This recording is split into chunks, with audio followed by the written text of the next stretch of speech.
नमस्कार दोस्तों, आज मैं बुक लेकर आया हूँ सैमसंग कंपनी पर।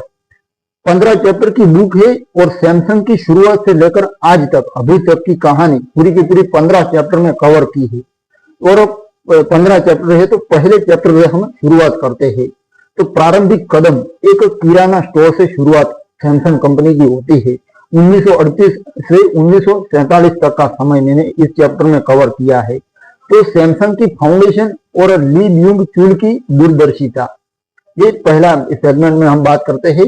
तो 1 मार्च 1938 को, ठीक 1 मार्च 1938 को दक्षिण कोरिया के ताइगू शहर में एक छोटा सा व्यापारिक उद्यम शुरू हुआ जिसका नाम था सैमसंग सांगहो, जिसका मतलब होता है सैमसंग ट्रेडिंग कंपनी। कोरियन भाषा में कहा जाता है सैमसंग सांगहो, यानी सैमसंग ट्रेडिंग कंपनी इसका मतलब होता है। इसकी स्थापना ली ब्यूंग चुल ने की, जिन्हें आज दक्षिण कोरिया के सबसे प्रभावशाली उद्यमियों में से एक माना जाता है।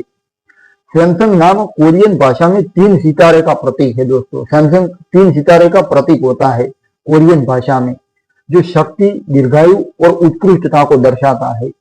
शुरुआत में सैमसंग एक साधारण किराना स्टोर था जो लोकल स्तर पर, लोकल लेवल पर नूडल्स, सूखी मछली, अनाज और अन्य जो खाद्य सामग्री होती है वो बेचता था। इसके साथ ही कंपनी ने चीन और उसके पड़ोसी प्रांत जो रीजन थे, जैसे मंचूरिया में सामानों का निर्यात शुरू किया। इस शुरुआती समय में सैमसंग के पास केवल 40 कर्मचारी थे और इसका मुख्य उद्देश्य लोकल समुदाय की जरूरतों को पूरा करना और छोटे पैमाने पर व्यापार करके, बिजनेस करके प्रॉफिट कमाना था। ये कंपनी का शुरुआती उद्देश्य था। अब ली ब्यूंग चुल का जन्म 12 फरवरी 1910 को उइरयोंग काउंटी में हुआ था। उइरयोंग काउंटी दक्षिण कोरिया में एक संपन्न जमींदार परिवार में उनका जन्म हुआ था। अब उइरयोंग, उसका नाम में थोड़ा मिस्टेक है दोस्तों, तो आप गूगल कर लेना अगर आपको डीप में जाना है तो। उइरयोंग काउंटी दक्षिण कोरिया, वहां पर एक संपन्न यानी धनी जमींदार परिवार में हुआ था ली ब्यूंग चुल का जन्म 12 फरवरी 1910 को। दोस्तों, उन्होंने टोक्यो, जापान का कैपिटल है, वहां पर प्रतिष्ठित वासेदा विश्वविद्यालय यूनिवर्सिटी में अर्थशास्त्र की पढ़ाई शुरू की, लेकिन डिग्री पूरी करने से पहले ही अपने देश कोरिया वापस लौट आए। उनके अंदर उद्यमशीलता की भावना थी और आर्थिक दृष्टिकोण भी था। तो इन दोनों चीजों ने उन्हें व्यापार की दुनिया में कदम रखने के लिए प्रेरित किया। तो 1938 में जब कोरिया जापानी उपनिवेशवाद के अधीन था, तो ली ब्यूंग चुल ने व्यापारिक अवसरों को पहचाना। इस माहौल में व्यापारिक अवसरों को पहचाना। उस समय कोरिया की अर्थव्यवस्था मुख्य रूप से कृषि पर निर्भर थी, खेती पर निर्भर थी उस समय 1938 में, और औद्योगिक विकास लिमिटेड था, सीमित था। तो ली ब्यूंग चुल ने इस कमी को एक अवसर के रूप में देखा और सैमसंग कंपनी की स्थापना की, जिसका लक्ष्य केवल व्यापार तक सीमित नहीं था, बल्कि साउथ कोरिया की आर्थिक प्रगति में योगदान देना भी उनका उद्देश्य था, लक्ष्य था। अब जापानी कब्जे और प्रारंभिक चुनौतियों पर नजर डालते हैं। तो 1930 और 1940 के दशक में कोरिया जापानी कब्जे के अधीन था, जिसने स्थानीय जो लोकल व्यापारी थे उनके लिए कई चुनौतियां खड़ी की। जापानी प्रशासन जो था उसने कोरियाई उद्यमों पर सख्त नियंत्रण रखा और स्थानीय व्यवसायों को सीमित संसाधनों के साथ काम करना पड़ता था जापानी उपनिवेशवाद के कारण। इसके बावजूद भी ली ब्यूंग चुल कंपनी, सैमसंग कंपनी के फाउंडर ने सैमसंग को एक स्थानीय व्यापारिक इकाई के रूप में स्थापित किया। अब सैमसंग ने न केवल स्थानीय बाजारों में खाद्य सामग्री बेची, खाने की चीजें बेची, बल्कि निर्यात के माध्यम से अपनी पहुंच को बढ़ाया। कंपनी ने मछली, नूडल्स और अन्य जो खेत उत्पाद होते हैं, खेती उत्पाद, उसको मंचूरिया और उत्तरी चीन के बाजारों में निर्यात किया, एक्सपोर्ट किया कंपनी ने, सैमसंग कंपनी ने। और सैमसंग कंपनी कितने आर्थिक मामले में देखा जाए तो कितने सेक्टर में कदम रखा, वो पूरी की पूरी इस आई बुक में मैंने सब कुछ कवर किया है दोस्तों। और एक अच्छी मोटिवेशनल स्टोरी है सैमसंग कंपनी की, और सीखने को मिलेगी बिजनेस कैसे जीरो से शुरू होता है, ये जीरो से कैसे शुरू हुई। तो मंचूरिया और उत्तरी चाइना के बाजारों में एक्सपोर्ट किया उन्होंने खाद्य पदार्थ, मछली, नूडल्स और अन्य कृषि उत्पाद एक्सपोर्ट किया, जिससे सैमसंग की प्रारंभिक इनकम स्थिर हुई। जो प्रारंभिक आय होती है कंपनी जो बेचकर कमाती है, वो आय स्टेबल हो पाई। अब फ्यूल में एक्सपेंशन और युद्ध का प्रभाव, इस मुद्दे पर बात करते हैं। तो 1947 में ली ब्यूंग चुल ने सैमसंग को ताइजू से सियोल, जो साउथ कोरिया की कैपिटल है, वहां पर स्थानांतरित रिप्लेस करने का महत्वपूर्ण निर्णय लिया। अब सियोल कोरिया की राजधानी थी, व्यापार और वाणिज्य का केंद्र था। जो ये सियोल था साउथ कोरिया का, वो व्यापार और वाणिज्य का केंद्र था। इस कदम ने सैमसंग को राष्ट्रीय स्तर पर अपनी उपस्थिति दर्ज करने का अवसर प्रदान किया। इस कदम ने अब सैमसंग कंपनी को राष्ट्रीय नेशनल लेवल पर अपनी उपस्थिति दर्ज करने का अवसर प्रदान किया। अब सियोल जगह जो थी, आपको पता होगा शायद, साउथ कोरिया की कैपिटल सियोल में नया कार्यालय स्थापित करने के साथ सैमसंग ने चीनी रिफाइनिंग व्यवसाय में प्रवेश शुरू किया। सबसे पहले क्या किया? चाइनीज रिफाइनिंग व्यवसाय में, रिफाइनिंग के बिजनेस में सैमसंग कंपनी ने प्रवेश किया सियोल में रिप्लेसमेंट होने के बाद। अब चीनी रिफाइनरी ने कंपनी को आर्थिक स्टेबिलिटी प्रदान की और इसके विस्तार की फाउंडेशन रखी। कंपनी के एक्सपेंशन की विस्तार की फाउंडेशन रखी। हालांकि 1950 में शुरू हुए कोरियाई युद्ध, कोरिया के भीतर युद्ध चल रहा था, तब तक कोरिया का विघटन शायद नहीं हुआ था। तो कोरियन वॉर ने देश को गहरे संकट में डाल दिया। युद्ध ने कोरिया की अर्थव्यवस्था को तबाह कर दिया, लेकिन ली ब्यूंग चुल ने इस संकट को एक अवसर के रूप में देखा। युद्ध के बाद दक्षिण कोरिया के पुनर्निर्माण की आवश्यकता थी। अब युद्ध हुआ था, नुकसान हुआ था, देश का पूरा इंफ्रास्ट्रक्चर जैसा था वो टूट गया था। तो दक्षिण कोरिया और उत्तर कोरिया दो देश अलग बन गए। तो दक्षिण कोरिया के पुनर्निर्माण की आवश्यकता थी और सैमसंग ने इस प्रक्रिया में महत्वपूर्ण भूमिका निभाने की तैयारी शुरू की। अब दोस्तों, मौके पर अपने देश की इकोनॉमिक और हर लेवल पर, इकोनॉमी मतलब सब कुछ आ जाता है। तो सैमसंग ने इस प्रक्रिया में, इस पुनरुत्थान की प्रक्रिया में महत्वपूर्ण भूमिका निभाने की तैयारी शुरू की कि हमें अब अपने देश को मजबूत बनाना है। जीरो से शुरू हुई और यहां तक आई कंपनी। दोस्तों, अब शुरू करते हैं टेक्सटाइल और औद्योगिक शुरुआत, उसके बारे में जानते हैं। इस मुद्दे पर टेक्सटाइल यानी कपड़ा उद्योग और औद्योगिक शुरुआत, ये मुद्दा है, तो इस पर जानते हैं। तो दोस्तों, युद्ध के बाद दक्षिण कोरिया सरकार ने औद्योगिकरण को बढ़ावा देने के लिए संरक्षणवादी नीतियां लागू की, प्रोटेक्टिव पॉलिसीज लागू की।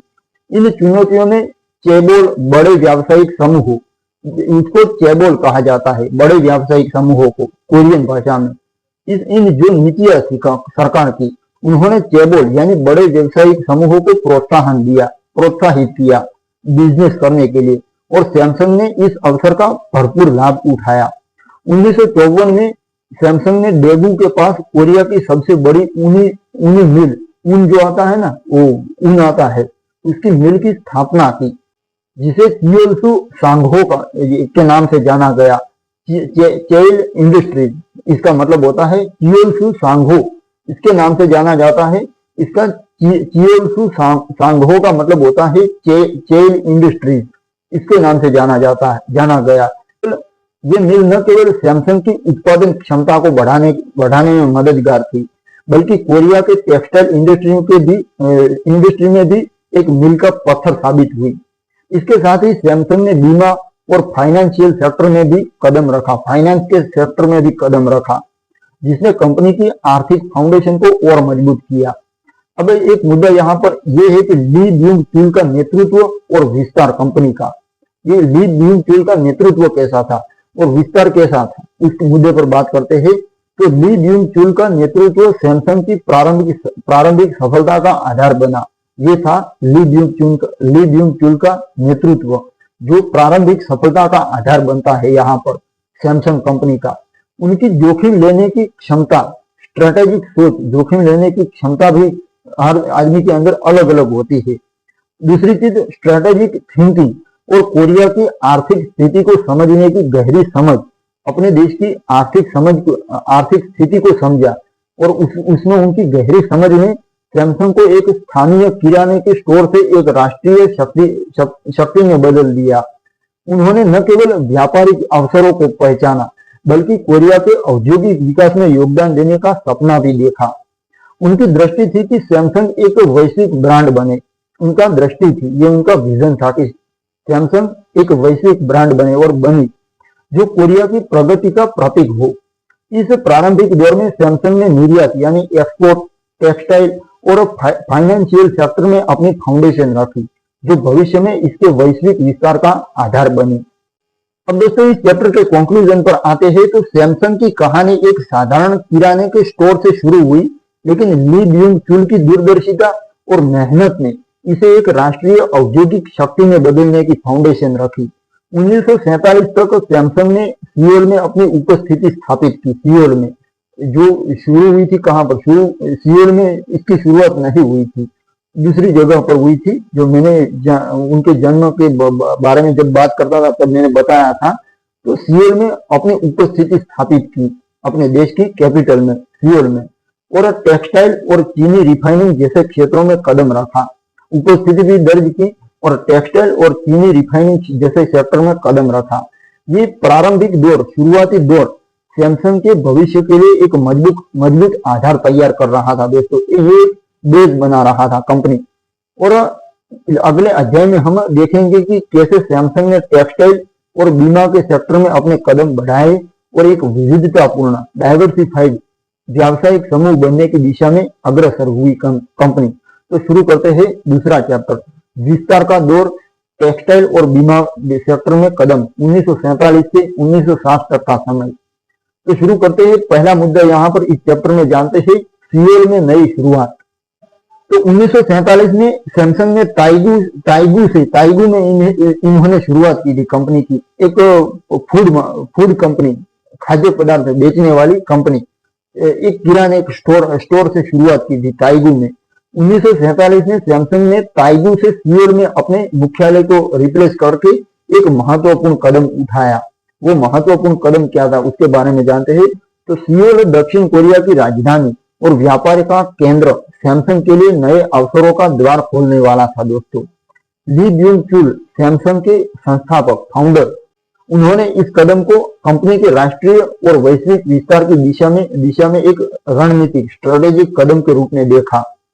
सियोल में स्थापित होने के बाद सैमसंग ने अपने व्यापारिक दायरे को किराना और निर्यात से आगे बढ़ाया और औद्योगिक क्षेत्रों में प्रवेश करने की योजना बनाई। ये उन्होंने शुरुआती कदम, विस्तार का कदम उठाया। इस समय दक्षिण कोरिया कोरियन युद्ध 1950 से 1953 तक का समय था, कोरियन वॉर का। उसके विनाशकारी प्रभावों से उबर रहा था कोरिया देश, और देश के पुनर्निर्माण की आवश्यकता ने सैमसंग जैसे उद्यमों के लिए नई संभावनाएं पैदा की।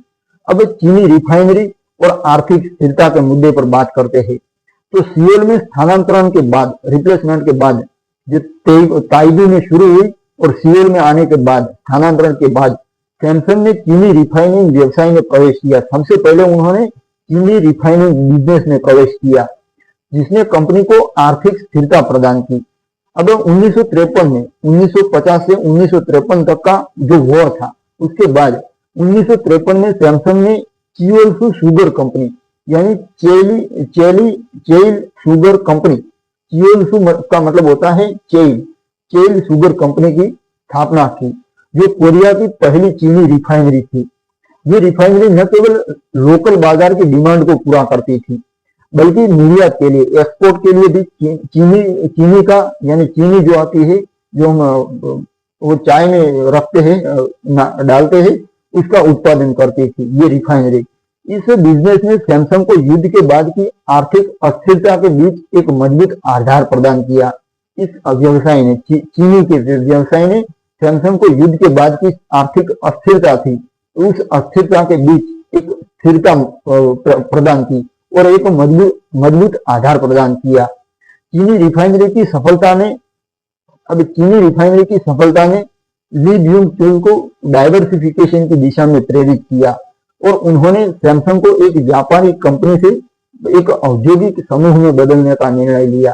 अब दोस्तों चीनी रिफाइनरी यानी चीनी जो आती है ना, शक्कर जो चाय में डालते हैं, उसका चीनी रिफाइनरी की सफलता ने ली ब्यूंग चुल को डाइवर्सिफिकेशन की दिशा में प्रेरित किया। दोस्तों चीनी वो नहीं है जो चाइना देश की मैं नहीं बात कर रहा हूँ। यहाँ पर चीनी का मतलब होता है वो शुगर की फैक्ट्री, शुगर में इसका बिजनेस था, तो इसकी मैंने बात की। अगर गलती से मैं आगे बोल चुका हूँ कि चीनी चाइनीज चाइना शब्द आ गया हो, चीनी का मतलब होता है वो शुगर चाय में डालते हैं, ये मतलब होता है। लेकिन अगर गलती से मैंने चाइना आगे बोल दिया हो तो वो गलती है दोस्तों। तो चीनी के क्षेत्र में उन्होंने व्यवसाय शुरू किया। अब आगे दोस्तों देखते हैं, तो टेक्सटाइल इंडस्ट्री में प्रवेश सैमसंग कंपनी का। तो कोरियन युद्ध के बाद दक्षिण कोरिया सरकार ने औद्योगिकरण को बढ़ावा देने के लिए संरक्षणवादी प्रोटेक्टिव पॉलिसीज शुरू की। इन नीतियों ने चेबोल यानी बड़े व्यावसायिक समूह जो होते हैं उनको चेबोल कहा जाता है, उनको प्रोत्साहन दिया, जो देश की अर्थव्यवस्था को पुनर्जनन में महत्वपूर्ण भूमिका निभाने वाले थे। सैमसंग ने इस अवसर का लाभ उठाया और 1954 में डेगू के पास कोरिया की सबसे बड़ी ऊन मिल फैक्ट्री की स्थापना की।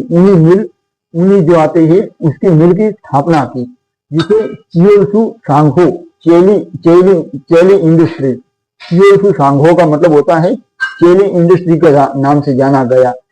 ये मिल उच्च गुणवत्ता वाले ऊनी कपड़े और वस्त्रों का उत्पादन करती थी, जो लोकल और अंतरराष्ट्रीय बाजारों में डिमांड में थे।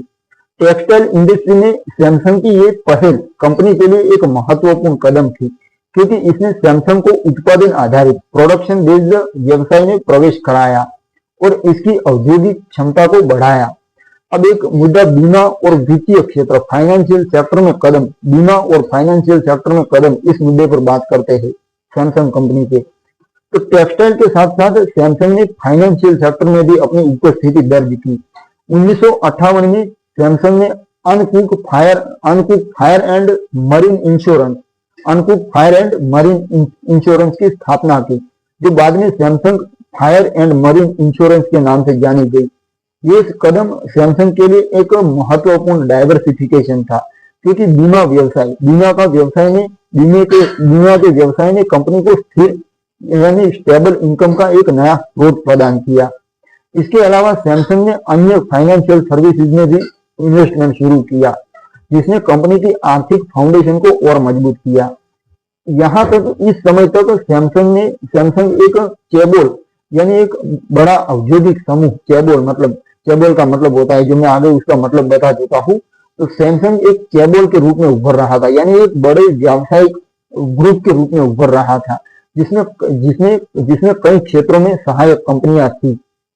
अब एक मुद्दा ये है यहाँ पर कि चेबोल स्ट्रक्चर और सरकार का समर्थन। चेबोल की संरचना, एक औद्योगिक समूह का स्ट्रक्चर, चेबोल यानी औद्योगिक समूह, उसकी संरचना और उसको सरकार का समर्थन, इस मुद्दे पर बात करते हैं। तो 1950 के दशक में दक्षिण कोरिया सरकार ने चेबोल्स को बढ़ावा देने के लिए कई प्रोत्साहन प्रदान किए, जैसे कि सस्ते लोन, टैक्स में छूट और एक्सपोर्ट करने के लिए प्रोत्साहन। ऐसे बेनिफिट्स प्रदान किए कोरियन सरकार ने, साउथ कोरिया की सरकार ने।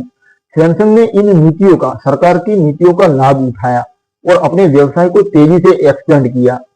ली ब्यूंग चुल ने चेबोल स्ट्रक्चर को अपनाया, इस संरचना को अपनाया, जिसमें एक केंद्रीय प्रबंधन के तहत, एक सेंट्रल मैनेजमेंट के तहत कई सहायक कंपनियां संचालित होती थी। एक मैनेजमेंट और कई कंपनियों का पूरा ग्रुप संचालित होता था। इसको चेबोल कहा जाता है। चेबोल मतलब उद्योगों का समूह। तो एक मैनेजमेंट के तहत सब कुछ, कई कंपनियां संचालित होती है, कई विभाग संचालित होते हैं एक ही कंपनी के, एक ही औद्योगिक समूह के। इस संरचना ने सैमसंग को विभिन्न क्षेत्रों में अपनी उपस्थिति बढ़ाने में मदद की और कंपनी को कोरिया की आर्थिक प्रगति में एक महत्वपूर्ण योगदानकर्ता बनाया।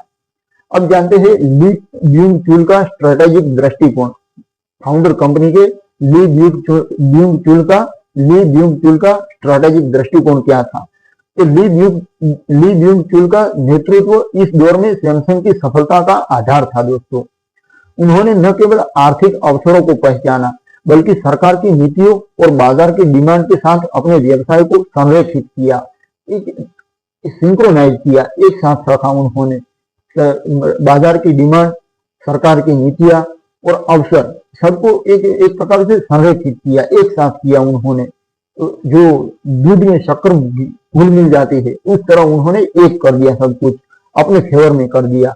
उनकी स्ट्रेटेजी थी ये, यही तो होती है ना जिसका टैलेंट, सब कुछ ये अपने फेवर में करना, जो अपने फेवर में नहीं है उसमें भी अवसर पैदा करके अपने फेवर में कर देना। ये कला ली ब्यूंग चुल को आती थी दोस्तों। उनकी स्ट्रेटेजी थी कि सैमसंग को एक डाइवर्सिफाइड ग्रुप बनाया जाए जो कोरिया की अर्थव्यवस्था को मजबूत करने में योगदान दे सके। अब टेक्सटाइल और बीमा जैसे क्षेत्रों में सैमसंग का प्रवेश उनकी इस दृष्टि का हिस्सा था दोस्तों। टेक्सटाइल जैसे एक चीनी रिफाइनरी, सबसे पहले किराने के स्टोर, उसके बाद चीनी रिफाइनरी और टेक्सटाइल बीमा क्षेत्रों में इस तरह कंपनी एक्सपेंशन कर रही थी। तो टेक्सटाइल और बीमा जैसे क्षेत्रों में सैमसंग का प्रवेश उनकी इस ली ब्यूंग चुल की दृष्टि का हिस्सा था दोस्तों। उनकी यही दृष्टि थी, एक्सपेंशन कैसे करना है। उनकी जोखिम लेने की क्षमता, रिस्क लेने की क्षमता, दीर्घकालिक सोच ने सैमसंग को एक लोकल व्यापारिक इकाई से एक राष्ट्रीय शक्ति में बदल दिया। अब दोस्तों इस चैप्टर के कंक्लूजन पर आते हैं। तो 1947 से 1960 तक का ये दौर सैमसंग के लिए विस्तार और डाइवर्सिफिकेशन का समय था। सियोल में स्थानांतरण हुआ कंपनी का, और चीनी रिफाइनरी, टेक्सटाइल उद्योग में प्रवेश और बीमा क्षेत्र में कदम, ये तीनों ये चारों चीजें मैं गिनाता हूं फिर से। सबसे पहले तो सियोल में रिप्लेसमेंट कंपनी का हुआ, स्थानांतरण हुआ। दूसरी चीनी रिफाइनरी, चीनी की रिफाइनिंग करना चीनी का वो, और टेक्सटाइल उद्योग में प्रवेश और बीमा क्षेत्र में कदम ने सैमसंग को एक चेबोल के रूप में स्थापित किया। चेबोल मतलब एक औद्योगिक समूह के रूप में स्थापित किया।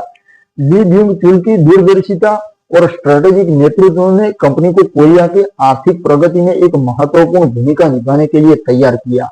ली ब्यूंग चुल की दूरदर्शिता और स्ट्रेटेजिक नेतृत्व ने, जो ली ब्यूंग चुल थे कंपनी के फाउंडर, उनकी दूरदर्शिता यानी दूर के विजन और स्ट्रेटेजिक नेतृत्व ने कंपनी को कोरिया की आर्थिक प्रगति में एक महत्वपूर्ण भूमिका निभाने के लिए तैयार किया। अब अगले तीसरे चैप्टर में हम देखेंगे कि कैसे सैमसंग ने इलेक्ट्रॉनिक्स इंडस्ट्री में अपने पहले कदम रखे और एक वैश्विक टेक्नोलॉजी जायंट बनने की फाउंडेशन रखी।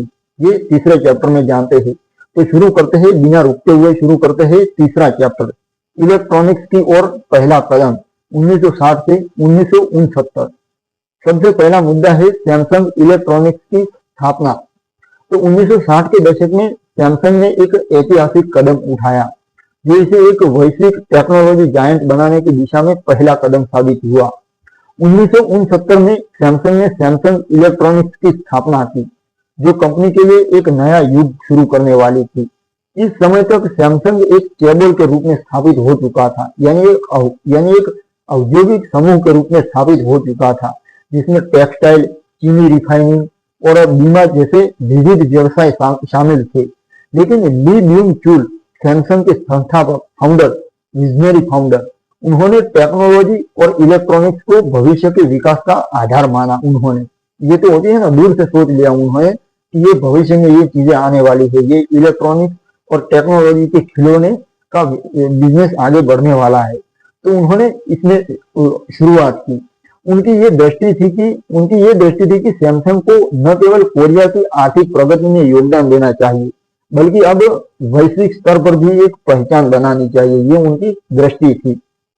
तो तीसरे चैप्टर में अब एक मुद्दे पर जानते हैं, ब्लैक एंड व्हाइट टेलीविजन का युग। इलेक्ट्रॉनिक्स में अब कंपनी ने कदम रखा था, तो ब्लैक एंड व्हाइट टेलीविजन का युग, उस मुद्दे पर बात करते हैं।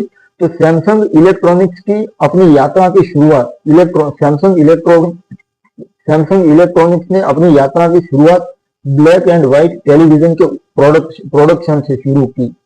1969 में सैमसंग ने जापान की सान्यो इलेक्ट्रिक कंपनी के साथ पार्टनरशिप की, भागीदारी की और सैमसंग सान्यो इलेक्ट्रॉनिक्स की स्थापना की। दोनों को मिलाकर सैमसंग सान्यो इलेक्ट्रॉनिक्स की स्थापना की। इस पार्टनरशिप ने सैमसंग को टेक्नोलॉजी विशेषज्ञता और उत्पादन क्षमता हासिल करने में मदद की। अब 1970 में सैमसंग ने कोरिया का पहला black and white television model C3202 launch किया। ये टेलीविजन लोकल बाजार में बेहद लोकप्रिय हुआ। और सैमसंग की इलेक्ट्रॉनिक्स उद्योग में शुरुआती सफलता का प्रतीक बना। ये पहली सफलता थी दोस्तों। P3202 ये उनका पहला ब्लैक एंड व्हाइट टेलीविजन था जो सक्सेस हो पाया था। तो इस टेलीविजन ने लोकल बाजार में बेहद लोकप्रियता हासिल की और सैमसंग की इलेक्ट्रॉनिक्स उद्योग में शुरुआत की सफलता का आधार बनाया। इस प्रोडक्ट ने न केवल सैमसंग की टेक्नोलॉजी क्षमता को प्रदर्शित किया बल्कि कोरियन कंज्यूमर के बीच कंपनी की ब्रांड की इमेज को भी मजबूत किया। अब वैश्विक निर्यात की शुरुआत, इस मुद्दे पर बात करते हैं। पूरी दुनिया में एक्सपोर्ट की शुरुआत कैसे हुई, इस मुद्दे पर बात करते हैं। तो 1960 के दशक के अंत तक सैमसंग ने इलेक्ट्रॉनिक्स उत्पादों के निर्यात पर ध्यान देना शुरू किया। इलेक्ट्रॉनिक जो प्रोडक्ट थे 1960 के दशक के अंत तक सैमसंग ने इलेक्ट्रॉनिक्स प्रोडक्ट के एक्सपोर्ट करने पर ध्यान देना शुरू किया। Black and white television, radio और अन्य छोटे इलेक्ट्रॉनिक उपकरणों का एक्सपोर्ट मध्य अमेरिका और दक्षिण पूर्व एशिया के बाजारों में शुरू किया कंपनी ने।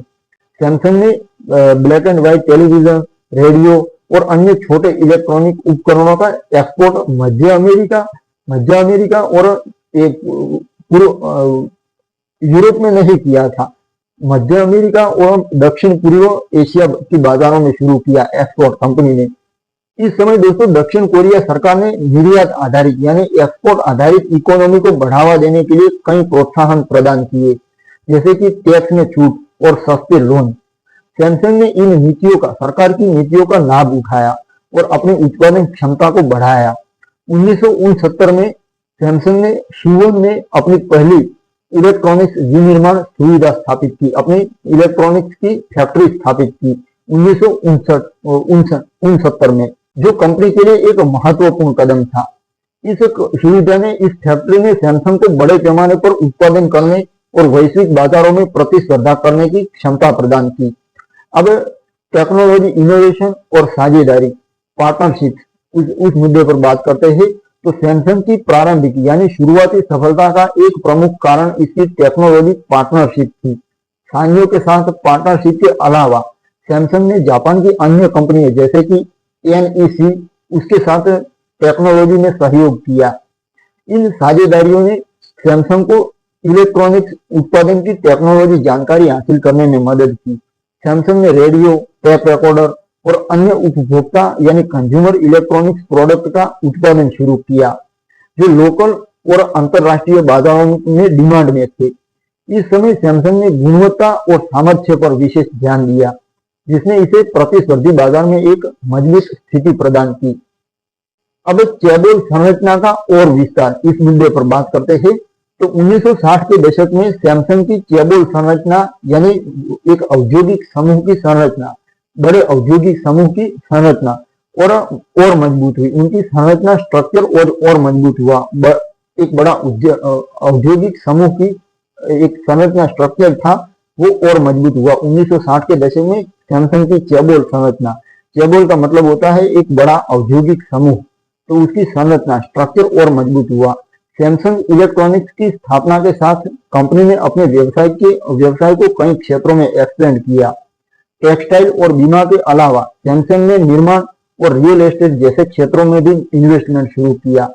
1966 में सैमसंग ने जॉनसन ब्रूइंग, जुंग एंग ब्रूइंग उसमें हिस्सेदारी हासिल की, जो बाद में एक सहायक कंपनी बनी, सैमसंग की सहायक कंपनी बनी। इस तरह के डाइवर्सिफिकेशन ने सैमसंग को आर्थिक स्थिरता प्रदान की और कंपनी को कोरिया की लीडर कंपनियों में से एक बनाया। ली ब्यूंग चुल का दृष्टिकोण, इसके बारे में जानते हैं। तो ली ब्यूंग चुल का नेतृत्व इस दौर में सैमसंग की प्रगति का आधार बना। ली ब्यूंग चुल का नेतृत्व इसी दौर में सैमसंग की प्रगति का आधार बना। उन्होंने इलेक्ट्रॉनिक्स को भविष्य के डेवलपमेंट का, भविष्य के विकास का केंद्र माना और कंपनी को टेक्नोलॉजी इनोवेशन की दिशा में ले गए। उनकी स्ट्रेटेजी थी कि सैमसंग को वैश्विक बाजारों में एक प्रतिस्पर्धी ब्रांड के रूप में स्थापित किया जाए। उन्होंने कर्मचारियों को ट्रेनिंग और टेक्नोलॉजी डेवलपमेंट पर जोर दिया, कर्मचारियों को ट्रेनिंग दी और टेक्नोलॉजी के डेवलपमेंट पर जोर दिया, जिसने सैमसंग को दीर्घकालिक सफलता के लिए तैयार किया। उनकी ये दृष्टि थी कि सैमसंग कोरिया की आर्थिक प्रगति का नेतृत्व करे और वैश्विक स्तर पर कोरियाई टेक्नोलॉजी का परचम लहराए। अब आते हैं दोस्तों इस चैप्टर के कंक्लूजन पर। तो 1960 का दशक सैमसंग के लिए इलेक्ट्रॉनिक्स इंडस्ट्री में प्रवेश का युग था, एंट्री का युग था 1960 का दशक। सैमसंग इलेक्ट्रॉनिक्स की स्थापना, ब्लैक एंड व्हाइट टेलीविजन का उत्पादन और वैश्विक निर्यात की शुरुआत ने कंपनी को एक नई दिशा दी। ली ब्यूंग चुल की दूरदर्शिता और टेक्नोलॉजी पार्टनरशिप ने सैमसंग को कोरिया की लीडर कंपनियों में से एक बनाया। अब अगले चैप्टर में हम देखेंगे कि कैसे सैमसंग ने 1970 के दशक में सेमीकंडक्टर, जो चिप आती है, कंप्यूटर चिप, वो और टेलीकम्युनिकेशन के क्षेत्रों में कदम रखा। कैसे कदम रखा उसके बारे में जानेंगे, और वैश्विक टेक्नोलॉजी नेतृत्व की फाउंडेशन कैसे रखी उसके बारे में भी जानेंगे। तो शुरू करते हैं चौथा चैप्टर, टेक्नोलॉजी रिवॉल्यूशन का प्रारंभ यानी शुरुआत, 1970 से 1980 का दशक। इसमें इस चैप्टर में पहला मुद्दा जानते हैं, सेमीकंडक्टर में पहला कदम। तो 1970 का दशक सैमसंग के लिए टेक्नोलॉजी रिवॉल्यूशन का युग था। इस दशक में सैमसंग ने सेमीकंडक्टर इंडस्ट्री में प्रवेश किया, जो कंपनी को वैश्विक टेक्नोलॉजी नेतृत्व की दिशा में ले जाने वाला था। 1974 में सैमसंग ने कोरिया सेमीकंडक्टर को अधिग्रहित किया, एक्विजिशन किया। सैमसंग कोरिया सेमीकंडक्टर को एक्विजिशन किया उसका, जो एक छोटी सी सेमीकंडक्टर कंपनी थी। इस एक्विजिशन ने सैमसंग को इलेक्ट्रॉनिक्स के मूलभूत घटकों यानी जो स्पेयर पार्ट आते हैं इलेक्ट्रॉनिक्स के, वो स्पेयर पार्ट जैसे कि इंटीग्रेटेड सर्किट और माइक्रो चिप्स के उत्पादन में प्रवेश करने का अवसर प्रदान किया। ली ब्यूंग चुल कंपनी के फाउंडर, सैमसंग के फाउंडर, उन्होंने सेमीकंडक्टर को भविष्य की टेक्नोलॉजी माना और इसके विकास में भारी इन्वेस्टमेंट किया। इसके सेमीकंडक्टर डेवलपमेंट के लिए इसने भारी इन्वेस्टमेंट किया। इस समय सेमीकंडक्टर इंडस्ट्री में जापान और अमेरिका का दबदबा था, लेकिन सैमसंग ने इस क्षेत्र में भी अपनी जगह बनाने का साहसिक निर्णय लिया। अब दोस्तों एक मुद्दे पर बात करते हैं, टेलीकम्युनिकेशन हार्डवेयर का डेवलपमेंट। इस मुद्दे पर बात करते हैं। तो 1970 के दशक में सैमसंग ने टेलीकम्युनिकेशन हार्डवेयर में भी कदम रखा। 1977 में 1970 के दशक में सैमसंग ने टेलीकम्युनिकेशन हार्डवेयर में भी कदम रखा और 1977 में सैमसंग ने सैमसंग टेलीकम्युनिकेशन की स्थापना की, जो टेलीफोन स्विचबोर्ड और संचार उपकरणों का उत्पादन शुरू करने वाली थी। इस क्षेत्र में सैमसंग ने जापानी कंपनियों के साथ टेक्नोलॉजी पार्टनरशिप की, जिसने कंपनी को टेलीकॉम सिस्टम और अन्य संचार उपकरणों की डिजाइन और उत्पादन क्षमता हासिल करने में मदद की। 1979 में सैमसंग ने अपने पहले टेलीफोन स्विचबोर्ड का एक्सपोर्ट हांगकांग को किया था, जो कंपनी के लिए एक महत्वपूर्ण अचीवमेंट थी। इस कदम ने सैमसंग को वैश्विक टेलीकम्युनिकेशन बाजार में पूरी दुनिया के टेलीकम्युनिकेशन बाजार में एक नई पहचान दिलाई, एक नई आइडेंटिटी दिलाई। अब शिप बिल्डिंग और हेवी इंडस्ट्रीज में एक्सपेंशन पर बात करते हैं, इस मुद्दे पर बात करते हैं। तो सैमसंग ने 1970 के दशक में न केवल इलेक्ट्रॉनिक्स और टेलीकम्युनिकेशन में बल्कि भारी उद्योगों में भी एक्सपेंशन किया। 1974 में सैमसंग ने सैमसंग शिप बिल्डिंग, बाद में सैमसंग हेवी इंडस्ट्रीज की स्थापना की। उसको बाद में सैमसंग हेवी इंडस्ट्रीज कहा गया, उसकी स्थापना की। सैमसंग शिप बिल्डिंग, जिसको बाद में सैमसंग हेवी इंडस्ट्रीज कहा गया, उसकी स्थापना की 1974 में। इस नई शाखा ने जहाज निर्माण और समुद्री इंजीनियरिंग में कदम रखा, जो दक्षिण कोरिया की अर्थव्यवस्था के लिए एक महत्वपूर्ण क्षेत्र था। सैमसंग ने इस क्षेत्र में भी टेक्नोलॉजी विशेषज्ञता हासिल करने के लिए विदेशी कंपनियों के साथ सहयोग किया। 1977 में सैमसंग ने अपना पहला व्यापारिक जहाज पूरा किया, जो वैश्विक शिपिंग कंपनियों को बेचा गया। ये कदम सैमसंग कंपनी की औद्योगिक क्षमता को दर्शाता था और कंपनी को एक बहु क्षेत्रीय यानी मल्टी फील्ड चेबोल के रूप में स्थापित करता था। चेबोल का मतलब तो अब बताने की जरूरत नहीं है, क्योंकि मैंने बता दिया है। चेबोल मतलब एक बड़ा उद्योगों का समूह, ये चेबोल होता है। तो बहु क्षेत्रीय चेबोल के रूप में स्थापित करता था ये सारी चीजें जो मैंने बताई वो। अब उपभोक्ता यानी कंज्यूमर इलेक्ट्रॉनिक्स में प्रगति के मुद्दे पर बात करते हैं। तो 1970 के दशक में सैमसंग ने कंज्यूमर इलेक्ट्रॉनिक्स में अपनी स्थिति को और मजबूत किया। ब्लैक एंड व्हाइट टेलीविजन की सफलता के बाद सैमसंग ने 1974 में अपना पहला रंगीन टेलीविजन लॉन्च किया।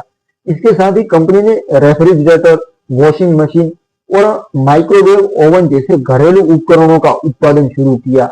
इन उत्पादों ने सैमसंग को कोरियन घरों में एक विश्वसनीय ब्रांड के रूप में स्थापित किया। सैमसंग ने क्वालिटी और सामर्थ्य पर विशेष ध्यान दिया दोस्तों, जिसने इसे जापानी और पश्चिमी ब्रांड्स के साथ प्रतिस्पर्धा करने में सक्षम बनाया। इन सारी चीजों ने इस समय तक सैमसंग ने इलेक्ट्रॉनिक्स प्रोडक्ट मध्य अमेरिका, दक्षिण पूर्व एशिया और मध्य पूर्व के बाजारों में निर्यात किए जा रहे थे। अब चेबोल संरचना और सरकारी समर्थन के मुद्दे पर बात करते हैं।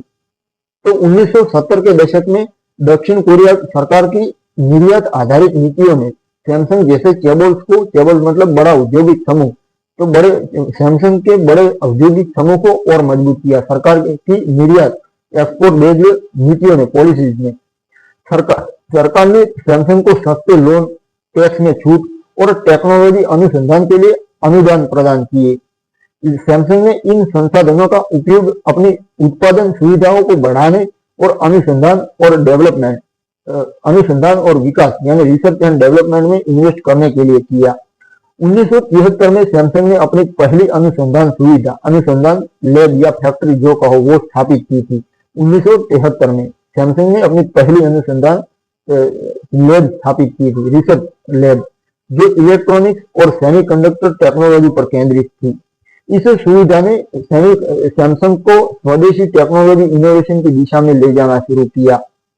अब दोस्तों जानते हैं ली ब्यूंग चुल का नेतृत्व। तो ली ब्यूंग चुल का नेतृत्व यहाँ तक कैसा था, इसके बारे में जानते हैं। तो ली ब्यूंग चुल का नेतृत्व, उनका दृष्टिकोण इस दशक में सैमसंग की प्रगति का आधार बना। उन्होंने सेमीकंडक्टर और टेलीकम्युनिकेशन को भविष्य की टेक्नोलॉजी के रूप में पहचाना उन्होंने, और कंपनी को इन क्षेत्रों में लीडर बनाने के लिए स्ट्रेटेजिक इन्वेस्टमेंट किए। उनकी जोखिम लेने की क्षमता और वैश्विक दुनिया के बाजारों पर ध्यान देने की चीज में उनकी खूबी ने सैमसंग को एक स्थानीय लोकल कंपनी से अंतरराष्ट्रीय इंटरनेशनल ब्रांड में बदलना शुरू किया। अपने आप बदलती गई कंपनी इंटरनेशनल ब्रांड बनने लगी। उन्होंने कर्मचारी प्रशिक्षण यानी कर्मचारियों को ट्रेनिंग और टेक्नोलॉजी एक्सपर्टीज पर जोर दिया। टेक्नोलॉजी में एक्सपर्टीज पर ध्यान केंद्रित किया, जिसने सैमसंग को दीर्घकालिक सफलता के लिए तैयार किया। अब दोस्तों आते हैं इस चैप्टर के कंक्लूजन पर। तो 1970 का दशक सैमसंग के लिए टेक्नोलॉजी और औद्योगिक विस्तार का युग था।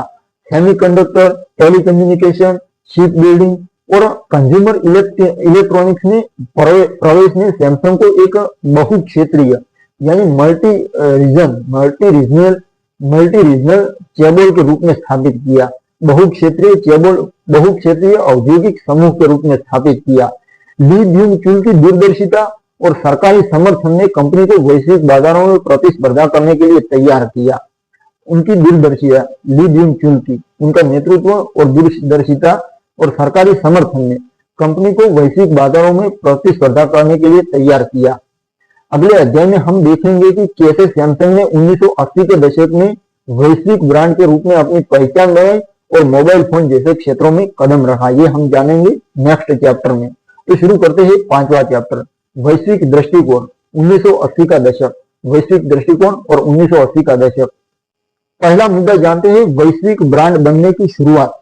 तो 1980 का दशक सैमसंग के लिए एक परिवर्तनकारी युग था, जिसमें कंपनी ने वैश्विक ब्रांड के रूप में अपनी पहचान स्थापित की।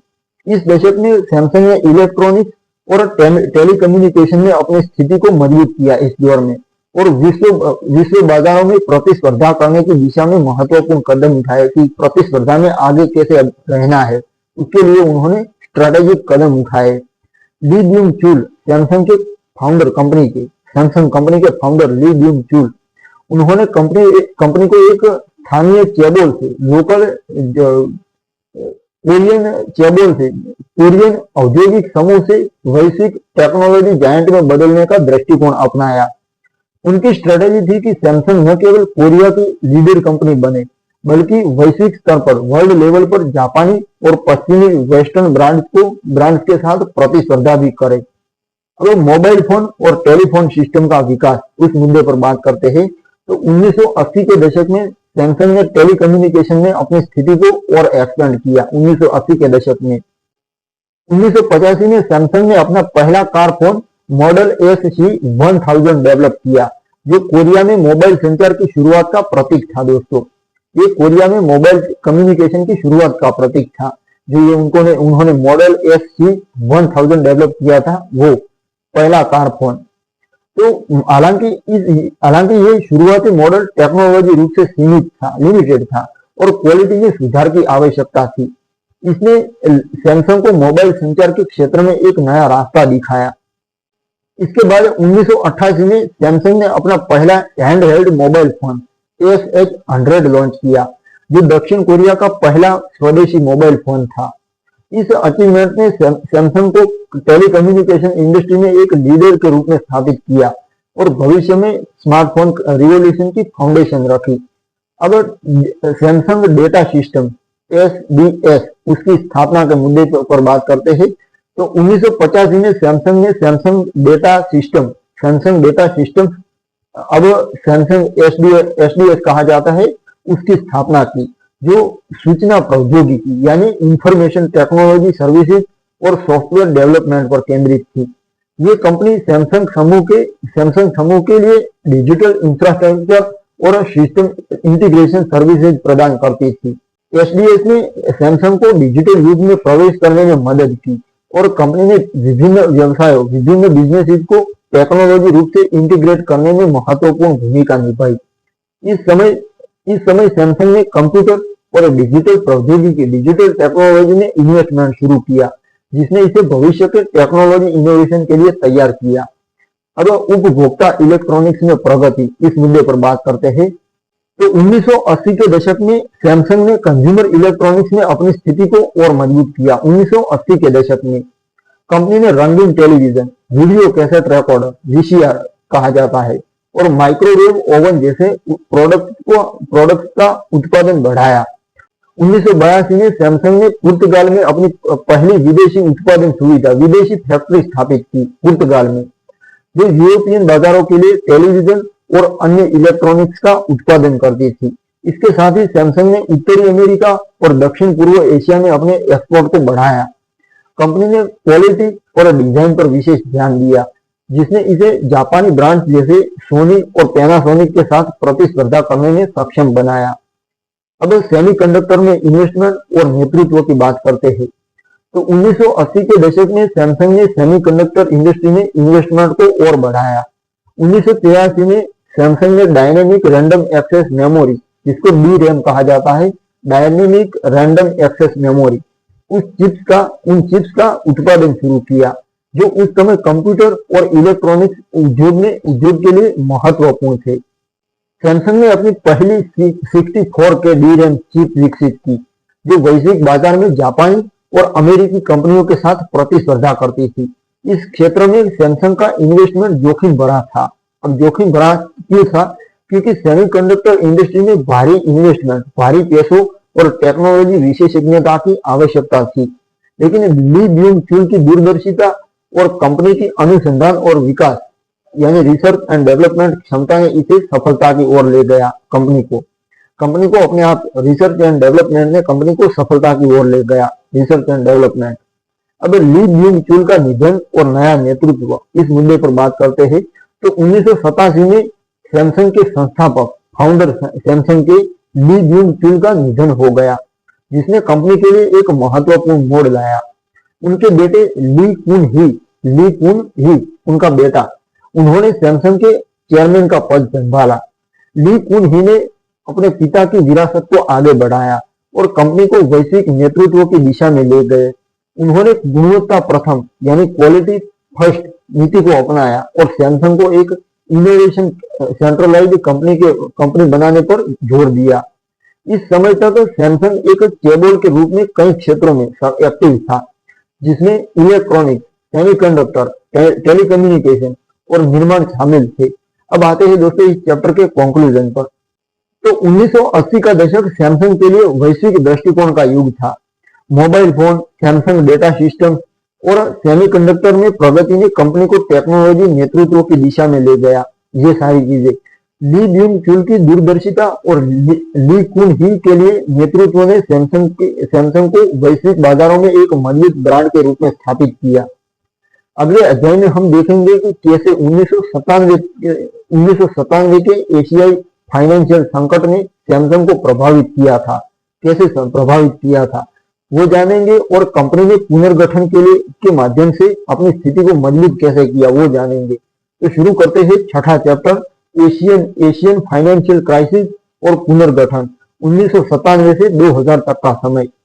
तो 1997 का एशियन फाइनेंशियल क्राइसिस, उस मुद्दे पर सबसे पहले बात करते हैं। तो 1997 में एशिया में एक गंभीर वित्तीय संकट ने दक्षिण कोरिया सहित कई अर्थव्यवस्थाओं को हिलाकर रख दिया।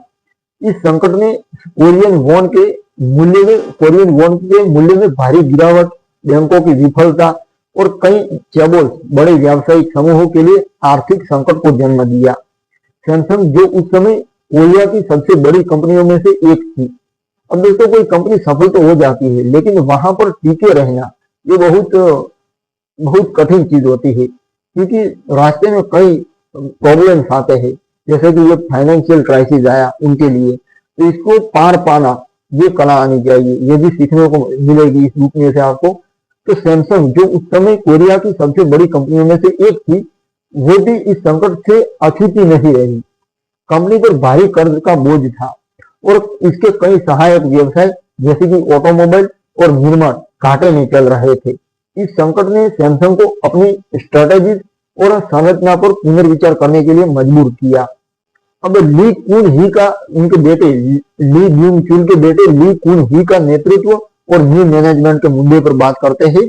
तो सैमसंग के अध्यक्ष, सैमसंग के चेयरमैन, अध्यक्ष और कहो तो भी और चेयरमैन कहो तो भी, ली कुन ही, ली ब्यूंग चुल के बेटे ली कुन ही ने इस संकट को एक अवसर के रूप में देखा। 1993 में जिन्होंने न्यू मैनेजमेंट पहल शुरू की थी, जिसमें गुणवत्ता यानी क्वालिटी, इनोवेशन और वैश्विक प्रतिस्पर्धा पर जोर दिया गया था। 1997 के संकट ने इस पहल को और तेज कर दिया। ली कुन ही ने अनाउंसमेंट किया कि सैमसंग को गुणवत्ता प्रथम, क्वालिटी प्रथम दृष्टिकोण को अपनाना होगा और गैर प्रमुख व्यवसायों को छोड़कर अपने मुख्य क्षेत्रों जैसे इलेक्ट्रॉनिक, सेमीकंडक्टर और टेलीकम्युनिकेशन पर ध्यान देना होगा। इस दृष्टिकोण ने सैमसंग को संकट से उबरने और वैश्विक बाजार में अपनी स्थिति को मजबूत करने में मदद की। अब पुनर्गठन और गैर प्रमुख व्यवसायों का विनिवेश, उस मुद्दे पर बात करते हैं। तो 1997 के बाद सैमसंग ने अपने व्यवसायों का बड़े पैमाने पर पुनर्गठन करना शुरू किया। कंपनी ने कई गैर लाभकारी यानी नॉन प्रॉफिटेबल और नॉन मेन यानी गैर प्रमुख व्यवसाय जैसे कि सैमसंग मोटर्स और सैमसंग कंस्ट्रक्शन, उसको बेच दिया या बंद कर दिया। 1998 में सैमसंग मोटर्स को फ्रांसीसी कंपनी रेनॉल्ट को बेच दिया गया, जिसने कंपनी के कर्ज को कम करने में मदद की। इसके साथ ही सैमसंग ने अपनी उत्पादन प्रक्रियाओं को सुव्यवस्थित किया और लागत में कटौती की। इस पुनर्गठन ने सैमसंग को अधिक चुस्त और केंद्रित कंपनी बनाया, जो वैश्विक प्रतिस्पर्धा के लिए तैयार थी। अब डिजिटल युग के अनुकूलन के मुद्दे पर बात करते हैं। तो 1997 का संकट, फाइनेंशियल क्राइसिस, सैमसंग के लिए डिजिटल युग में अनुकूलन का अवसर भी लाया। इस समय पूरी दुनिया इलेक्ट्रॉनिक्स बाजार डिजिटल प्रौद्योगिकी और तेजी से आगे बढ़ रही थी। सैमसंग ने डिजिटल टेलीविजन, मोबाइल फोन और सेमीकंडक्टर जैसे क्षेत्रों में अपने इन्वेस्टमेंट को बढ़ाया। 1999 में सैमसंग ने अपना पहला डिजिटल टीवी लॉन्च किया, जो उच्च गुणवत्ता और नवीन डिजाइन के लिए जाना गया। इसके साथ ही कंपनी ने मोबाइल फोन के क्षेत्र में अनुसंधान और विकास, रिसर्च एंड डेवलपमेंट पर ध्यान केंद्रित किया, जिसने बाद में गैलेक्सी सीरीज की फाउंडेशन रखी। सैमसंग ने डिजिटल टेक्नोलॉजी में अपनी विशेषज्ञता को बढ़ाने के लिए वैश्विक पार्टनर और टेक्नोलॉजी एक्विजिशन पर भी जोर दिया। अब गुणवत्ता और ब्रांड की इमेज पर ध्यान, उसके ऊपर बात करते हैं। तो संकट के दौरान सैमसंग ने अपनी ब्रांड की इमेज को पुनर्जीवन करने के लिए महत्वपूर्ण कदम उठाए। ली कुन ही ने फ्रैंकफर्ट अनाउंसमेंट में 1993 में कहा था कि सैमसंग को मात्रा के बजाय गुणवत्ता पर ध्यान देना चाहिए। इस दृष्टिकोण को 1997 के बाद और सख्ती से लागू किया गया। सैमसंग ने अपने प्रोडक्ट की क्वालिटी को बेहतर करने के लिए सख्त मानक लागू किए। जो और कर्मचारी प्रशिक्षण पर इन्वेस्टमेंट किया। इस दौरान सैमसंग ने अपने डिजाइन और मार्केटिंग स्ट्रेटेजी को भी नया रूप दिया, जिसने इसे वैश्विक बाजार में एक प्रीमियम ब्रांड के रूप में स्थापित करने में मदद की। अब वैश्विक बाजार में वापसी के मुद्दे पर बात करते हैं तो 1997 के संकट के बाद सैमसंग ने तेजी से अपनी स्थिति को पुनः स्थापित किया। साल 2000 तक कंपनी ने सेमीकंडक्टर और उपभोक्ता इलेक्ट्रॉनिक्स में अपनी वैश्विक हिस्सेदारी बढ़ाई। सैमसंग के डी रैम चिप्स और फ्लैश मेमोरी ने वैश्विक बाजार में मजबूत स्थिति हासिल की। इसके साथ ही सैमसंग के टेलीविजन और अन्य उपभोक्ता इलेक्ट्रॉनिक्स प्रोडक्ट ने उत्तरी अमेरिका, यूरोप और एशिया में लोकप्रियता हासिल की। इस समय तक सैमसंग कोरिया की अर्थव्यवस्था का एक प्रमुख स्तंभ बन चुका था दोस्तों, जो देश की जीडीपी में महत्वपूर्ण योगदान दे रहा था। अब आते हैं इस चैप्टर के कंक्लूजन पर।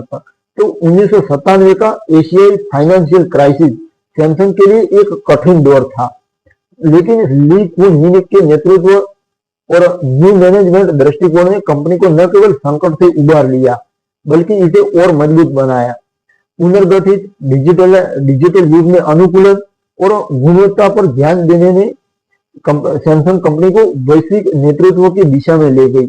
ये सारी चीजें अगले अध्याय में हम देखेंगे कि कैसे सैमसंग साल 2000 के दशक में सेमीकंडक्टर बाजार में लीडर स्थान हासिल किया सैमसंग ने और वैश्विक टेक्नोलॉजी नेतृत्व को मजबूत किया। तो शुरू करते हैं 7वां चैप्टर, सेमीकंडक्टर में लीडरशिप और 2000 का दशक। तो 7वें चैप्टर में पहला मुद्दा है सेमीकंडक्टर में वैश्विक नेतृत्व की शुरुआत। 2000 का दशक सैमसंग के लिए सेमीकंडक्टर इंडस्ट्री में वैश्विक नेतृत्व स्थापित करने का युग था। 2000 का दशक सैमसंग के लिए सेमीकंडक्टर इंडस्ट्री में वैश्विक नेतृत्व स्थापित करने का युग था। 1997 के एशियाई फाइनेंशियल क्राइसिस से उबरने के बाद सैमसंग ने अपनी स्ट्रेटेजी को और मजबूत किया और सेमीकंडक्टर, विशेष रूप से dynamic random access memory D RAM और NAND फ्लैश मेमोरी, उस पर ध्यान केंद्रित किया। इस दशक में सैमसंग ने टेक्नोलॉजी इनोवेशन, बड़े पैमाने पर इन्वेस्टमेंट और स्ट्रेटेजिक बाजार स्ट्रेटेजी के माध्यम से सेमीकंडक्टर उद्योग में अपनी स्थिति को सुदृढ़ किया, जिसने इसे जापानी और अमेरिकी प्रतिस्पर्धियों से आगे निकलने में मदद की। अब NAND फ्लैश मार्केट में नंबर 1 उस मुद्दे पर बात करते हैं। तो 2002 में सैमसंग ने NAND फ्लैश मेमोरी मार्केट में विश्व में पहला स्थान हासिल किया, जो उस समय डिजिटल उपकरणों जैसे कि डिजिटल कैमरे, MP3 प्लेयर और बाद में स्मार्टफोन के लिए महत्वपूर्ण थी। अब NAND फ्लैश मेमोरी की डिमांड में तेजी से वृद्धि हो रही थी और सैमसंग ने इस अवसर का लाभ उठाने के लिए अपनी पहली उत्पादन क्षमता को बढ़ाया। कंपनी ने दक्षिण कोरिया के यासेओंग और गिहेउंग ये दोनों जगह में अत्याधुनिक सेमीकंडक्टर विनिर्माण फैक्ट्री स्थापित की। इन सुविधाओं ने इन फैक्ट्री में सैमसंग को उच्च गुणवत्ता वाली चिप्स का बड़े पैमाने पर उत्पादन करने में सक्षम बनाया, जिसने लागत को कम किया और वैश्विक बाजार में प्रतिस्पर्धा को बढ़ाया। अब डी रैम में इनोवेशन के मुद्दे पर बात करते हैं। तो सैमसंग की डी रैम चिप्स जो थी उसके क्षेत्र में भी महत्वपूर्ण प्रगति की सैमसंग कंपनी ने। साल 2000 के दशक में सैमसंग ने डी रैम चिप्स की टेक्नोलॉजी एफिशिएंसी को बढ़ाने के लिए रिसर्च एंड डेवलपमेंट में भारी इन्वेस्टमेंट किया। 2001 में सैमसंग ने 256 GB और 512 GB डी रैम चिप्स विकसित किए, जो उस समय के कंप्यूटर और इलेक्ट्रॉनिक्स उपकरणों के लिए अत्याधुनिक एडवांस थे। उस समय के लिए कंपनी की टेक्नोलॉजी विशेषज्ञता और बड़े पैमाने पर उत्पादन क्षमता ने इसे डी रैम बाजार में जो मेमोरी आती है उसके बाजार में भी लीडर बनाया। सैमसंग की डी रैम चिप्स ने वैश्विक कंप्यूटर निर्माताओं जैसे कि डेल और HP के साथ पार्टनरशिप को मजबूत किया। अब अनुसंधान और विकास पर इन्वेस्टमेंट के मुद्दे पर बात करते हैं। तो 2000 के दशक में सैमसंग ने रिसर्च एंड डेवलपमेंट को अपनी स्ट्रेटेजी का केंद्र बनाया।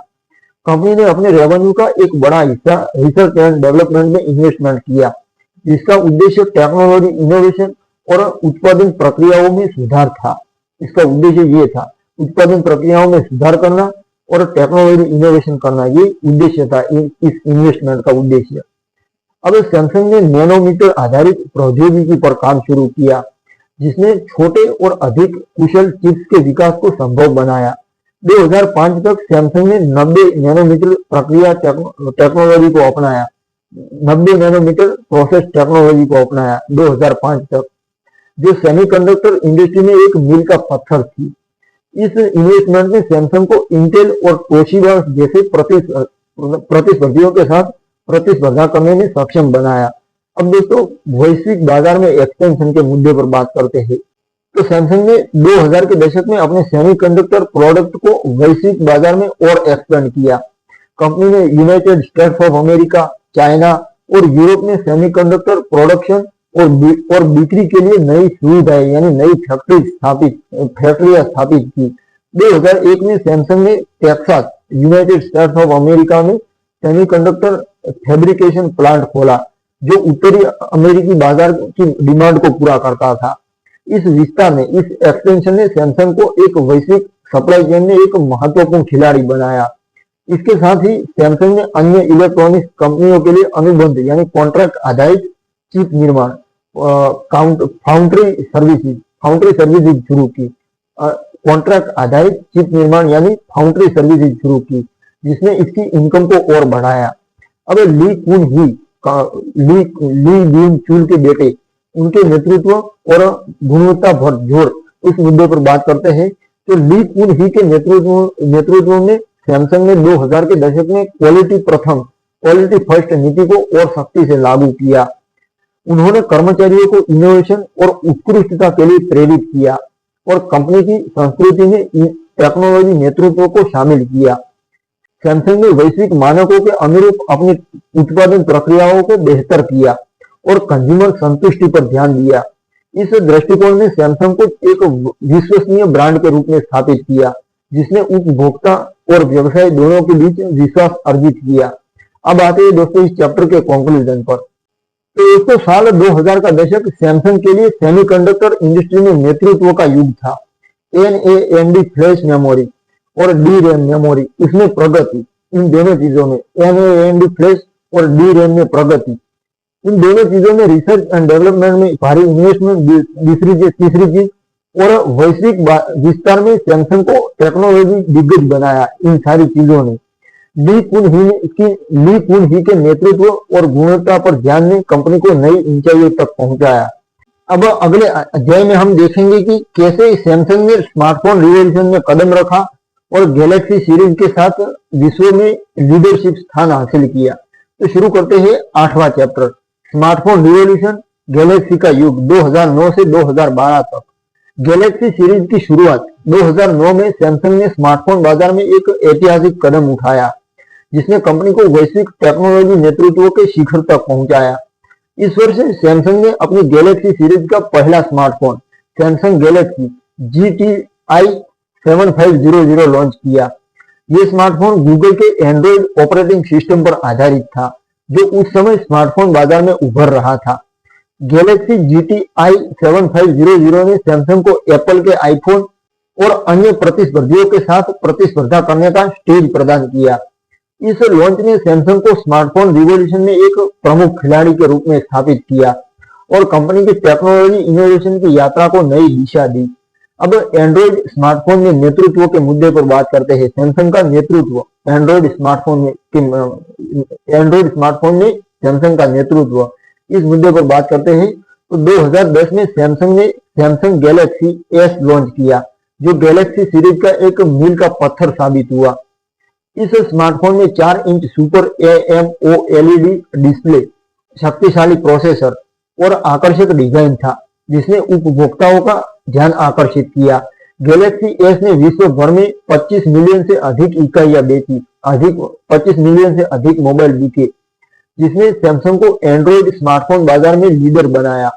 सैमसंग ने एंड्रॉइड प्लेटफॉर्म का लाभ उठाया, एंड्रॉइड प्लेटफॉर्म जो ऑपरेटिंग सिस्टम थी उसका लाभ उठाया और इसे अपने इनोवेशन के साथ अनुकूलित किया, जिससे उपयोगकर्ताओं को बेहतर अनुभव मिला।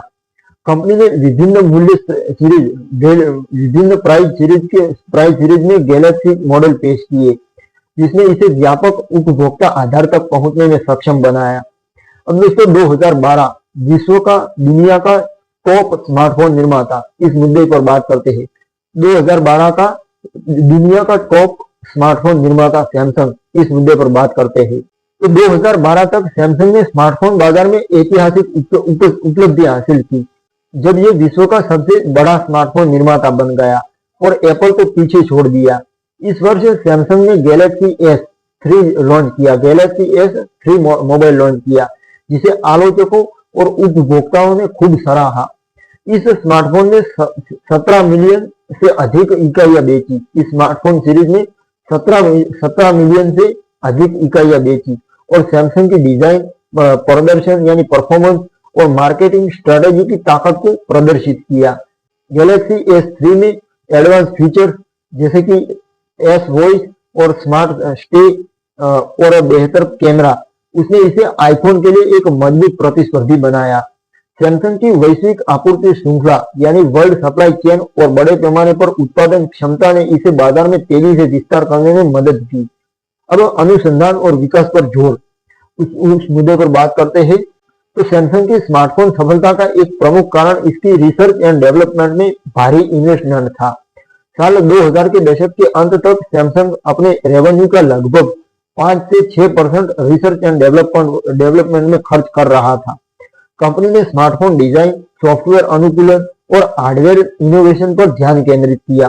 सैमसंग की सुपर AMOLED डिस्प्ले टेक्नोलॉजी, जो गैलेक्सी सीरीज का एक प्रमुख आकर्षण थी, उसने कंपनी को डिस्प्ले टेक्नोलॉजी में लीडर बनाया। इसके साथ ही सैमसंग ने अपने एक्सिनोस प्रोसेसर विकसित किए, जो गैलेक्सी स्मार्टफोन्स की गति और एफिशिएंसी को बढ़ाते थे। अब वैश्विक बाजार और ब्रांड की इमेज पर बात करते हैं। तो सैमसंग ने 2009 से 2012 के दौरान अपनी वैश्विक ब्रांड इमेज को मजबूत किया। कंपनी ने आक्रामक मार्केटिंग अभियानों और प्रायोजनों के माध्यम से अपनी उपस्थिति को बढ़ाया। उदाहरण के लिए सैमसंग ने 2012 लंदन ओलंपिक में प्रायोजक के रूप में भाग लिया, जिसने इसके ब्रांड को वैश्विक वर्ल्ड स्टेज पर परफॉर्मेंस किया। सैमसंग ने विभिन्न क्षेत्रों में स्थानीय लोकल जरूरतों के अनुसार उत्पाद प्रोडक्ट को अनुकूलित किया, जैसे कि भारत और दक्षिण पूर्व एशिया में किफायती गैलेक्सी मॉडल लॉन्च किए। इस स्ट्रेटेजी ने सैमसंग को उभरते बाजारों में मजबूत पकड़ बनाई। अब ली कुन ही का नेतृत्व, उस मुद्दे पर बात करते हैं। अब तक कैसा रहा ली कुन ही का नेतृत्व, उस मुद्दे पर बात करते हैं। तो ली कुन ही के नेतृत्व में सैमसंग ने स्मार्टफोन युग में अपनी स्ट्रेटेजी को और तेज किया और उनकी गुणवत्ता प्रथम की नीति, क्वालिटी फर्स्ट की नीति और इनोवेशन पर जोर ने गैलेक्सी सीरीज को एक वैश्विक सफलता बनाया, एक वैश्विक सक्सेस बनाया। उन्होंने सैमसंग को एक उपभोक्ता केंद्रित कंपनी के रूप में पुनर्जनन किया, जो डिजाइन और यूजर एक्सपीरियंस पर विशेष ध्यान देती थी।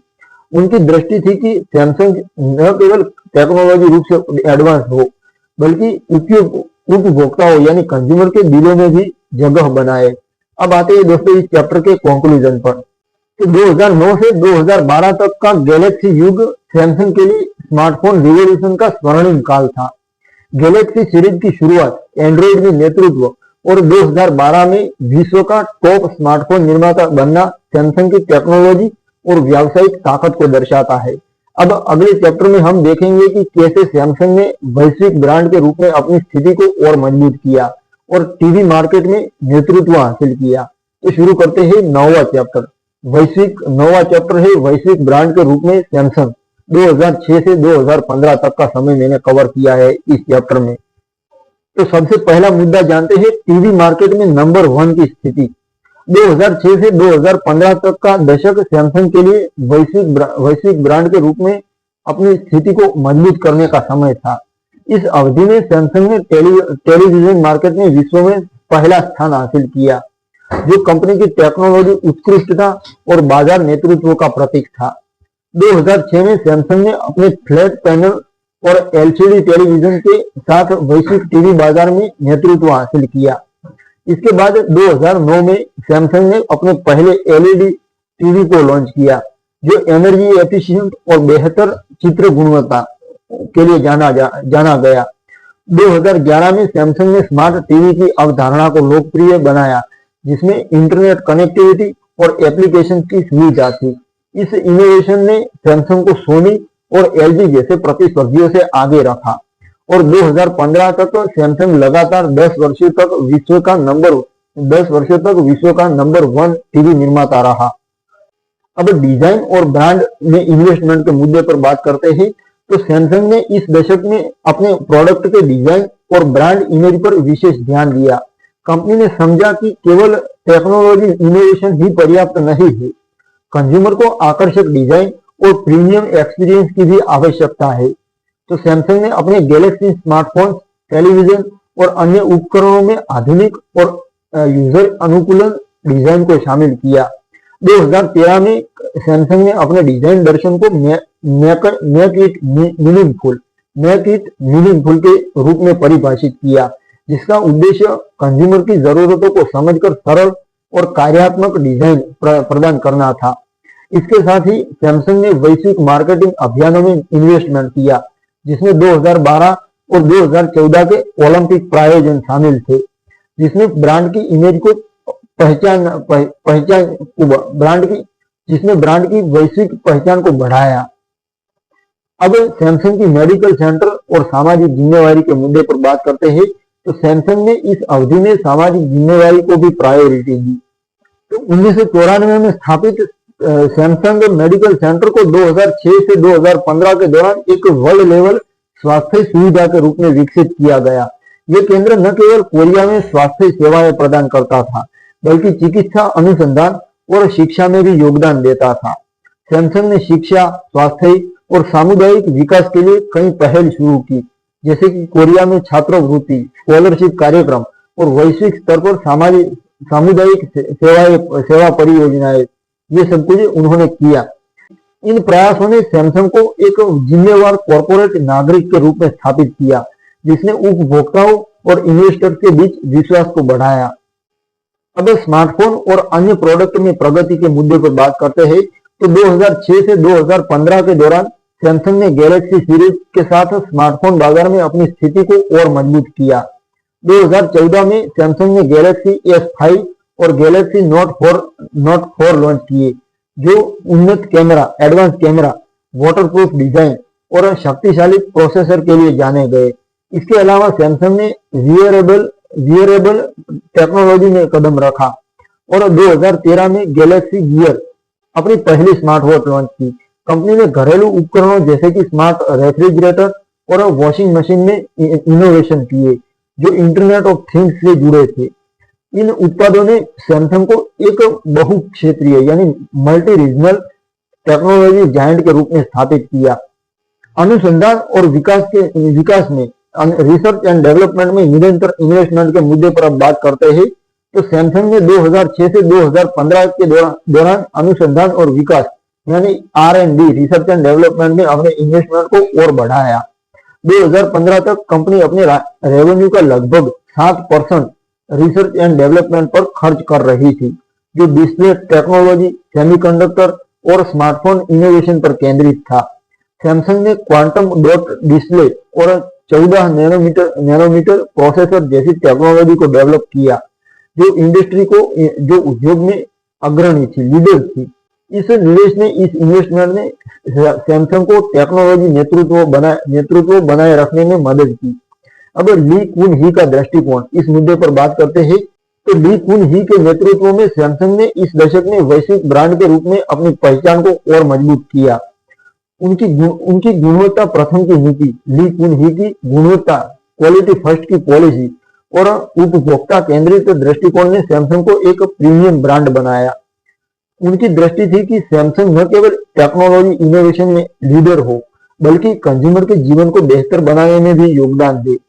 अब दोस्तों इस चैप्टर के कंक्लूजन पर आते हैं तो 2006 से 2015 तक सैमसंग ने टीवी मार्केट में नेतृत्व, डिजाइन और ब्रांड में इन्वेस्टमेंट और सामाजिक जिम्मेवारी के माध्यम से अपनी वैश्विक स्थिति को मजबूत किया। गैलेक्सी सीरीज और नवीन प्रोडक्ट ने कंपनी को टेक्नोलॉजी जायंट बनाया। अब अगले अध्याय में हम देखेंगे कि कैसे सैमसंग ने 5G, आर्टिफिशियल इंटेलिजेंस, IoT यानी इंटरनेट ऑफ थिंग्स उसने इन्वेस्टमेंट किया, कैसे किया, और भविष्य की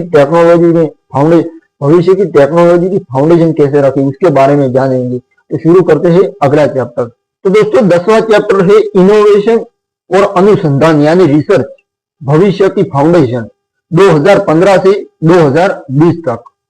अब 5G टेक्नोलॉजी में लीडरशिप कदम, इस मुद्दे पर बात करते हैं। सैमसंग कंपनी 5G टेक्नोलॉजी में लीडरशिप कदम।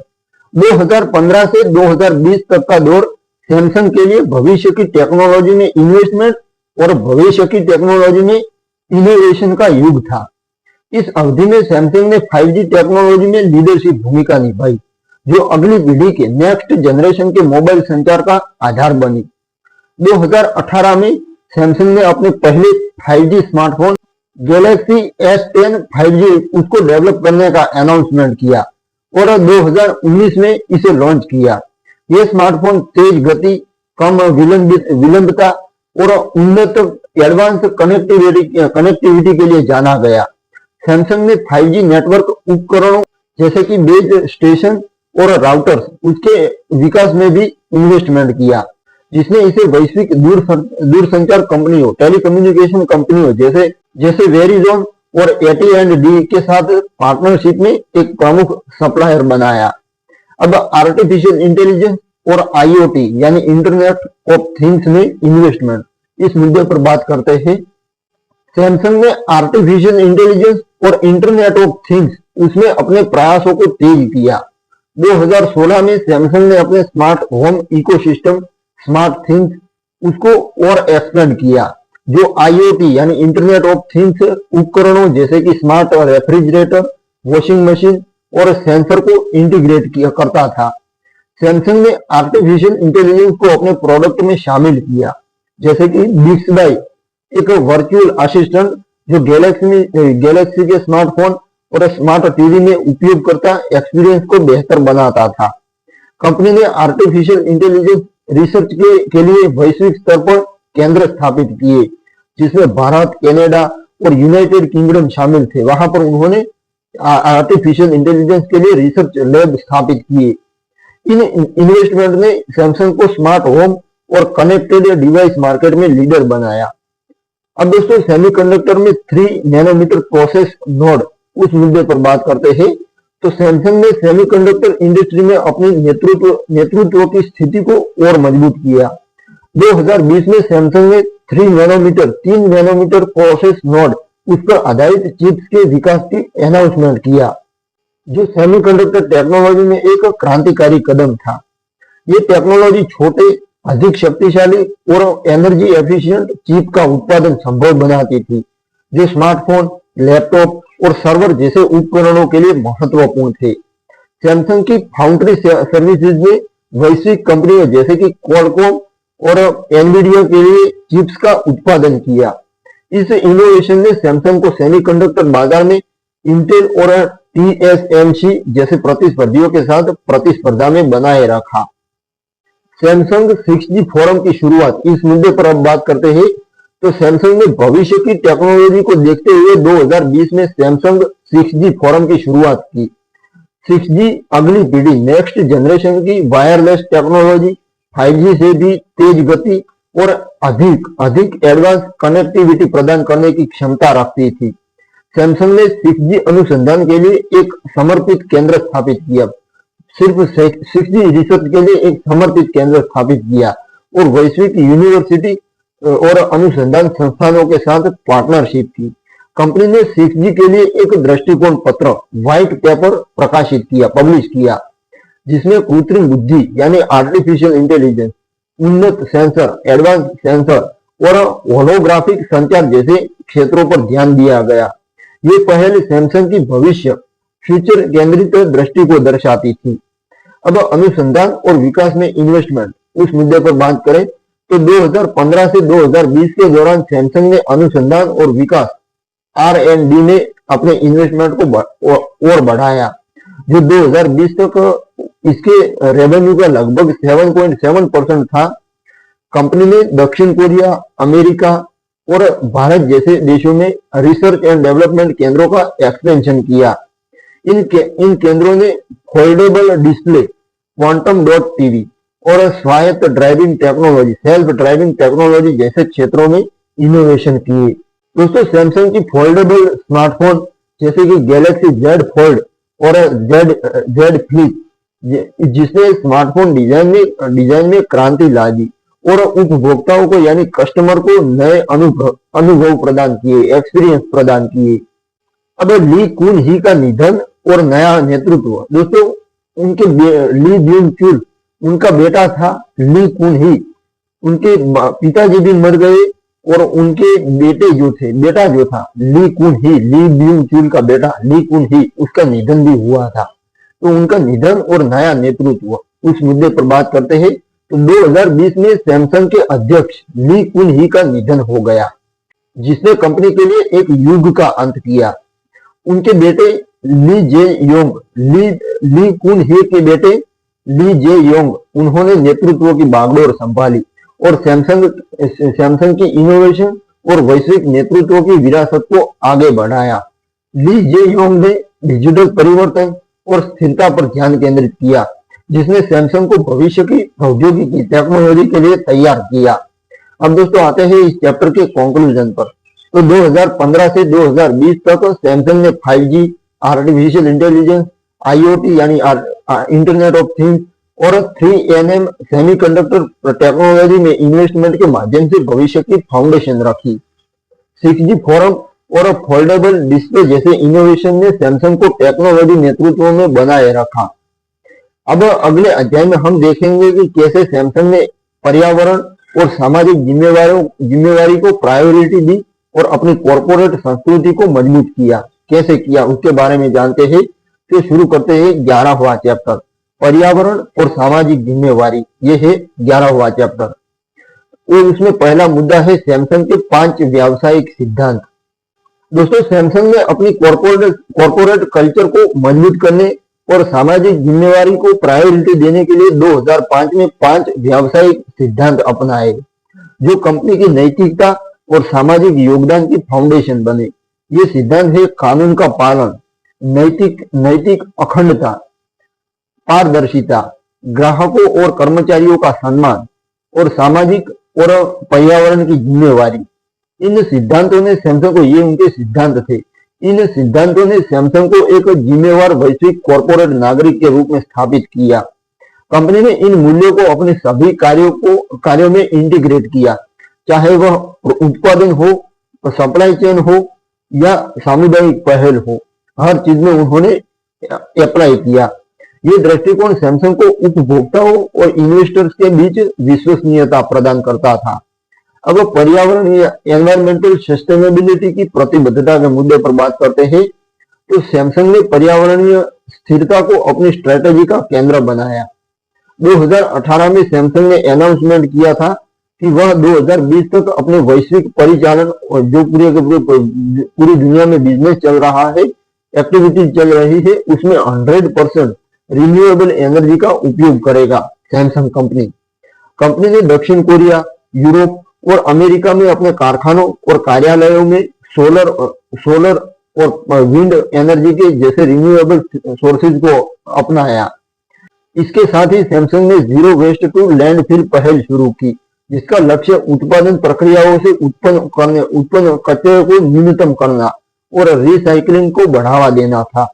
2020 तक सैमसंग ने अपने कई विनिर्माण संयंत्रों यानी फैक्ट्रीज को जीरो वेस्ट प्रमाण सर्टिफिकेट प्राप्त करने में सफलता हासिल की।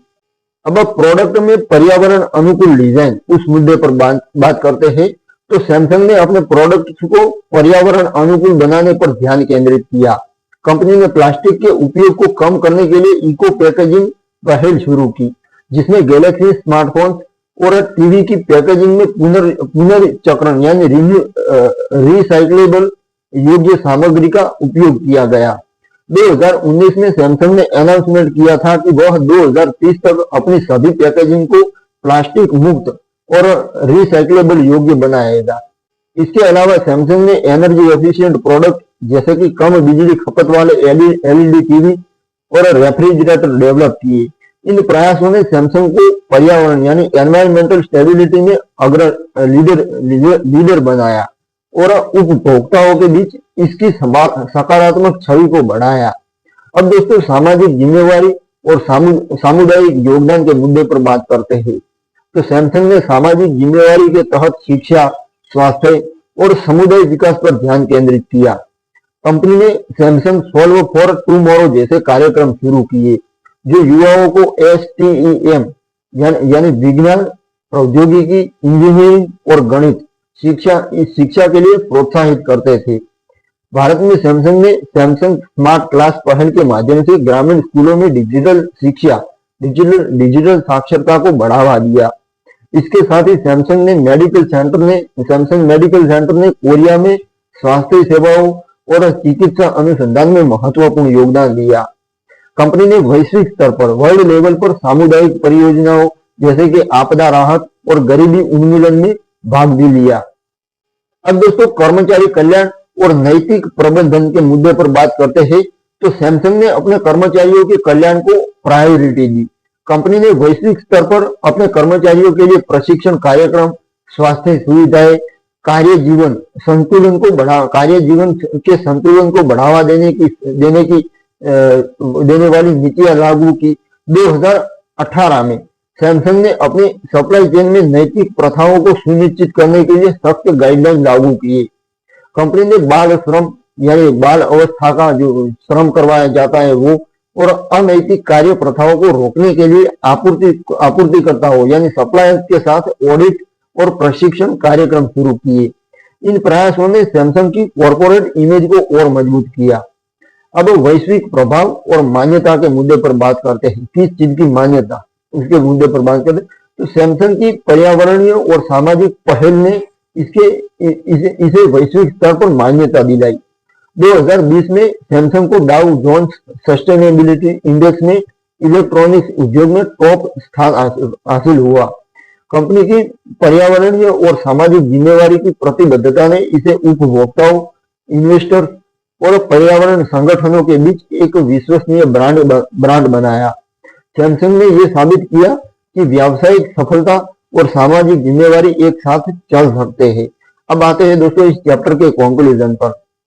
तो 2015 से 2020 के दौरान सैमसंग ने अपने 5 व्यावसायिक सिद्धांत जो थे पर्यावरणीय स्थिरता और सामाजिक जिम्मेवारी के माध्यम से अपनी कॉर्पोरेट संस्कृति को, कॉर्पोरेट कल्चर को मजबूत किया।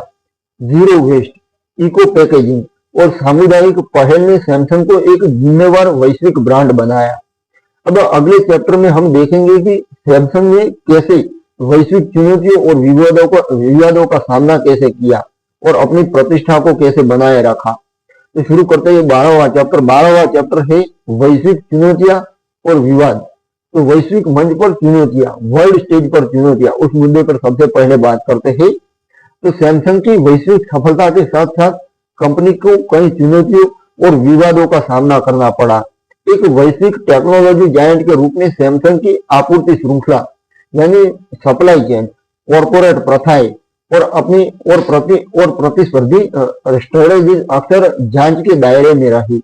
इन चुनौतियों ने सैमसंग की प्रतिष्ठा को प्रभावित किया, लेकिन कंपनी ने पारदर्शिता और सुधार के माध्यम से इनका सामना किया। इस अध्याय में हम सैमसंग के प्रमुख प्रोडक्ट जैसे कि बाल श्रम के आरोप, पेटेंट वॉर और नैतिक प्रबंधन की चुनौतियों पर चर्चा करेंगे। सबसे पहला मुद्दा है बाल श्रम यानी बाल्यावस्था में श्रम करवाना और आपूर्ति श्रृंखला का विवाद। तो 2012 में सैमसंग पर अपनी आपूर्ति श्रृंखला यानी सप्लाई चेन में बाल श्रम और अनैतिक कार्य प्रथाओं के आरोप लगे। चाइना लेबर वॉच, एक नॉन प्रॉफिटेबल संगठन ने दावा किया कि सैमसंग के चाइनीज सप्लायर्स में नाबालिगों को नियोजित किया गया और कर्मचारियों को अनुचित कार्य परिस्थितियों में काम करना पड़ा। इन आरोपों ने सैमसंग की कॉर्पोरेट इमेज को नुकसान पहुंचाया। इसके जवाब में सैमसंग ने 2013 में अपनी आपूर्ति श्रृंखला की गहन जांच शुरू की और आपूर्तिकर्ता आचार संहिता लागू की। कंपनी ने ऑडिट, प्रशिक्षण और सख्त निगरानी की सिस्टम शुरू की ताकि बाल श्रम और अनैतिक प्रथाओं को रोका जा सके। 2014 तक सैमसंग ने 200 से अधिक सप्लायर्स का ऑडिट किया और सुधारात्मक कदम उठाए। जिसने इसकी विश्वसनीयता को पुनर्स्थापित करने में मदद की। अब दोस्तों पेटेंट युद्ध और प्रतिस्पर्धा के मुद्दे पर बात करते हैं। तो सैमसंग को स्मार्टफोन बाजार में तीव्र प्रतिस्पर्धा और पेटेंट विवादों का सामना करना पड़ा, विशेष रूप से एप्पल के साथ। 2011 में एप्पल ने सैमसंग पर आरोप लगाया कि गैलेक्सी स्मार्टफोन्स में आईफोन के डिजाइन और टेक्नोलॉजी पेटेंट का उल्लंघन किया है। इसने एक वैश्विक पेटेंट वॉर को जन्म दिया, जिसमें कई देशों में मुकदमे दायर किए गए। 2012 में एक अमेरिकी अदालत ने सैमसंग को $1 बिलियन से अधिक का पेनल्टी देने का आदेश दिया, हर्जाना देने का आदेश दिया। हालांकि ये राशि बाद में कम की गई ये राशि, लेकिन सैमसंग ने जवाबी मुकदमे दायर किए और अपनी टेक्नोलॉजी इनोवेशन की रक्षा की। 2018 में दोनों कंपनियों ने, एप्पल और सैमसंग ने, दोनों कंपनियों ने समझौता किया, लेकिन इस विवाद ने सैमसंग को पेटेंट प्रबंधन और इनोवेशन में और अधिक सतर्क बनाया। अब नैतिक प्रबंधन और कॉर्पोरेट प्रशासन के मुद्दे पर बात करते हैं। तो सैमसंग को कॉर्पोरेट प्रशासन और नैतिक प्रबंधन से संबंधित विवादों का भी सामना करना पड़ा। 2017 में सैमसंग के उपाध्यक्ष वास्तविक नेता ली जे योंग, उनको दक्षिण कोरिया में भ्रष्टाचार के बड़े घोटाले में शामिल होने के आरोप में गिरफ्तार किया गया। उन पर रिश्तेखोरी यानी रिश्ता निभाना और काम करवाना और सत्ता के यानी पावर का दुरुपयोग करने का आरोप था, जिसमें पूर्व राष्ट्रपति पार्क ग्यून हे शामिल थे। ली जे योंग को 2017 में 5 साल की सजा सुनाई गई, लेकिन 2018 में उनकी सजा को निलंबित कर दिया गया। इस घटना ने सैमसंग की कॉर्पोरेट इमेज को प्रभावित किया, लेकिन कंपनी ने पारदर्शिता और अनुपालन को बढ़ाने के लिए सुधार किए। अब दोस्तों सुधार और पारदर्शिता के प्रयास, उसके मुद्दे पर बात करते हैं। तो इन विवादों के जवाब में सैमसंग ने अपनी कॉर्पोरेट संस्कृति और अपनी प्रथाओं में सुधार किया। कॉर्पोरेट प्रथाओं में सुधार किया। कंपनी ने कॉर्पोरेट सामाजिक जिम्मेवारी यानी कॉर्पोरेट सोशल रिस्पॉन्सिबिलिटी, ये CSR कहा जाता है, वो नीतियां लागू की और अपनी आपूर्ति श्रृंखला में नैतिक मानकों को सख्त किया। सैमसंग ने वैश्विक स्तर पर अनुपालन और नैतिकता पर प्रशिक्षण कार्यक्रम शुरू किए। 2019 में कंपनी ने अपनी सस्टेनेबिलिटी विजन 2030 की घोषणा की, जिसमें नैतिक प्रबंधन और पारदर्शी प्रथाओं को प्रायोरिटी दी गई। इन प्रयासों ने सैमसंग की प्रतिष्ठा को पुनः स्थापित करने में मदद की। अब वैश्विक प्रतिस्पर्धा का दबाव, इस मुद्दे पर बात करते हैं। तो सैमसंग को चाइनीज कंपनी जैसे कि हुआवे और शाओमी से स्मार्टफोन बाजार में तीव्र प्रतिस्पर्धा का सामना करना पड़ा। इन कंपनियों ने किफायती स्मार्टफोन पेश किए, जिसने सैमसंग की बाजार हिस्सेदारी को चुनौती दी। सैमसंग ने इस चुनौती का जवाब इनोवेशन जैसे फोल्डेबल स्मार्टफोन और क्षेत्र विशिष्ट मार्केटिंग यानी अलग अलग जगह पर अलग अलग प्रकार की मार्केटिंग स्ट्रेटेजी के साथ इसका जवाब दिया। अब आते हैं दोस्तों इस चैप्टर के कंक्लूजन पर।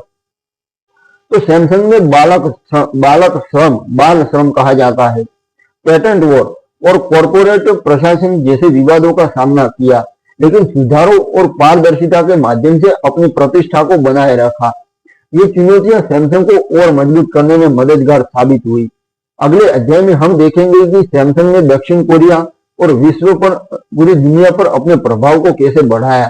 तो शुरू करते हैं 13वां चैप्टर, सैमसंग का प्रभाव, दक्षिण कोरिया और विश्व। तो दक्षिण कोरिया की अर्थव्यवस्था में सैमसंग का योगदान, ये सबसे पहला मुद्दा है, तो इस पर जानते हैं। सैमसंग दक्षिण कोरिया की अर्थव्यवस्था का एक प्रमुख स्तंभ है, जो देश की सकल घरेलू उत्पाद यानी GDP में महत्वपूर्ण योगदान देता है। 2020 तक सैमसंग ग्रुप का दक्षिण कोरिया की GDP में लगभग 17% योगदान था, जो इसे देश की सबसे प्रभावशाली कंपनियों में से एक बनाता है। सैमसंग इलेक्ट्रॉनिक्स समूह की सहायक कंपनी अकेले कोरिया के निर्यात का लगभग 20% हिस्सा थी।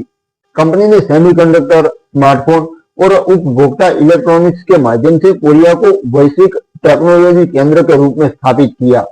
सैमसंग ने उत्पादन संयंत्र जैसे कि यासेवोंग और गिहेउन के इन जगहों में सेमीकंडक्टर फैब्रिकेशन प्लांट जिसने हजारों नौकरियों का सर्जन किया और स्थानीय अर्थव्यवस्था को मजबूत किया। अब चेबोल संरचना का महत्व उस मुद्दे पर बात करते हैं। तो सैमसंग कोरिया की चेबोल संरचना का एक उत्कृष्ट उदाहरण है। चेबोल परिवार नियंत्रित तो बड़े व्यावसायिक समूह जिसने कोरिया के औद्योगिकरण और आर्थिक विकास में महत्वपूर्ण भूमिका निभाई। सैमसंग की चेबोल संरचना ने कंपनी को विभिन्न क्षेत्रों जैसे इलेक्ट्रॉनिक, शिप बिल्डिंग, बीमा और निर्माण में एक्सपेंशन करने में सक्षम बनाया। हालांकि इस संरचना की आलोचना भी हुई क्योंकि ये कॉरपोरेट प्रशासन और पारदर्शिता के मुद्दों से जुड़ी थी।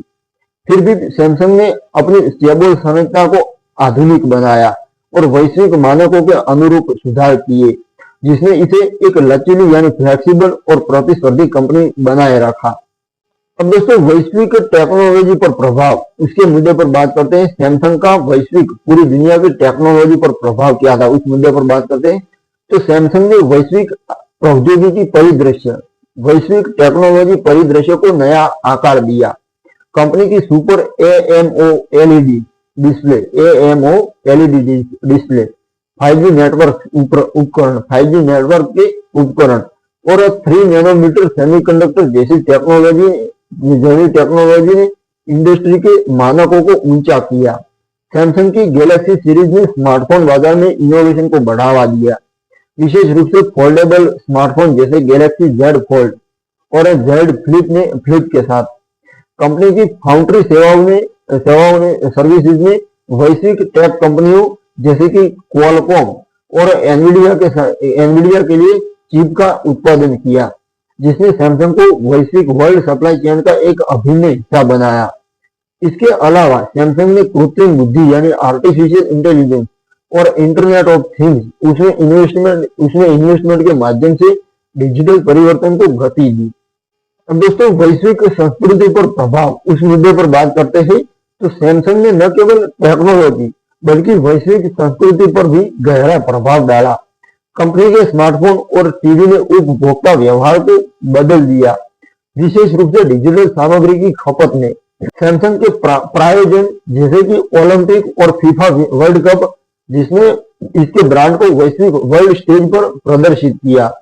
कोरियन पॉप कल्चर, के पॉप कहा जाता है, और कोरियाई लहर यानी हाल्यू, उसके उदय में भी सैमसंग ने अप्रत्यक्ष रूप से योगदान दिया, क्योंकि इसके स्मार्टफोन और डिस्प्ले के पॉप वीडियो और कोरियन नाटकों की वैश्विक पहुंच का माध्यम बने। सामाजिक और आर्थिक विकास में योगदान के मुद्दे पर बात करते हैं। तो सैमसंग ने वैश्विक स्तर पर सामाजिक और आर्थिक विकास में योगदान दिया। भारत जैसे उभरते बाजारों में सैमसंग ने स्मार्ट क्लास जैसे शिक्षा कार्यक्रमों के माध्यम से डिजिटल साक्षरता को बढ़ावा दिया। कंपनी ने रोजगार सृजन और कौशल विकास के लिए पहल शुरू की, जैसे कि दक्षिण कोरिया में टेक्नोलॉजी प्रशिक्षण केंद्र। सैमसंग की सामुदायिक परियोजनाएं जैसे कि आपदा राहत और स्वास्थ्य सेवाएं, जिसने एक जिम्मेवार कॉर्पोरेट नागरिक के रूप में स्थापित किया सैमसंग कंपनी को। अब ली जे योंग तीसरी पीढ़ी आई दोस्तों यहाँ पर। ली जिंग चुल उनके दादा ली जे योंग के, उनके बेटे ली कुन ही और उनके बेटे ली जे योंग का नेतृत्व, उसके बारे में जानते हैं। तो ली जे योंग के नेतृत्व में सैमसंग ने वैश्विक प्रभाव को और बढ़ाया। उन्होंने स्थिरता, इनोवेशन और पारदर्शिता पर ध्यान केंद्रित किया। उनकी दृष्टि थी कि सैमसंग टेक्नोलॉजी के माध्यम से मानव जीवन को बेहतर बनाए और कोरिया की वैश्विक इमेज को, वर्ल्ड इमेज को मजबूत करे।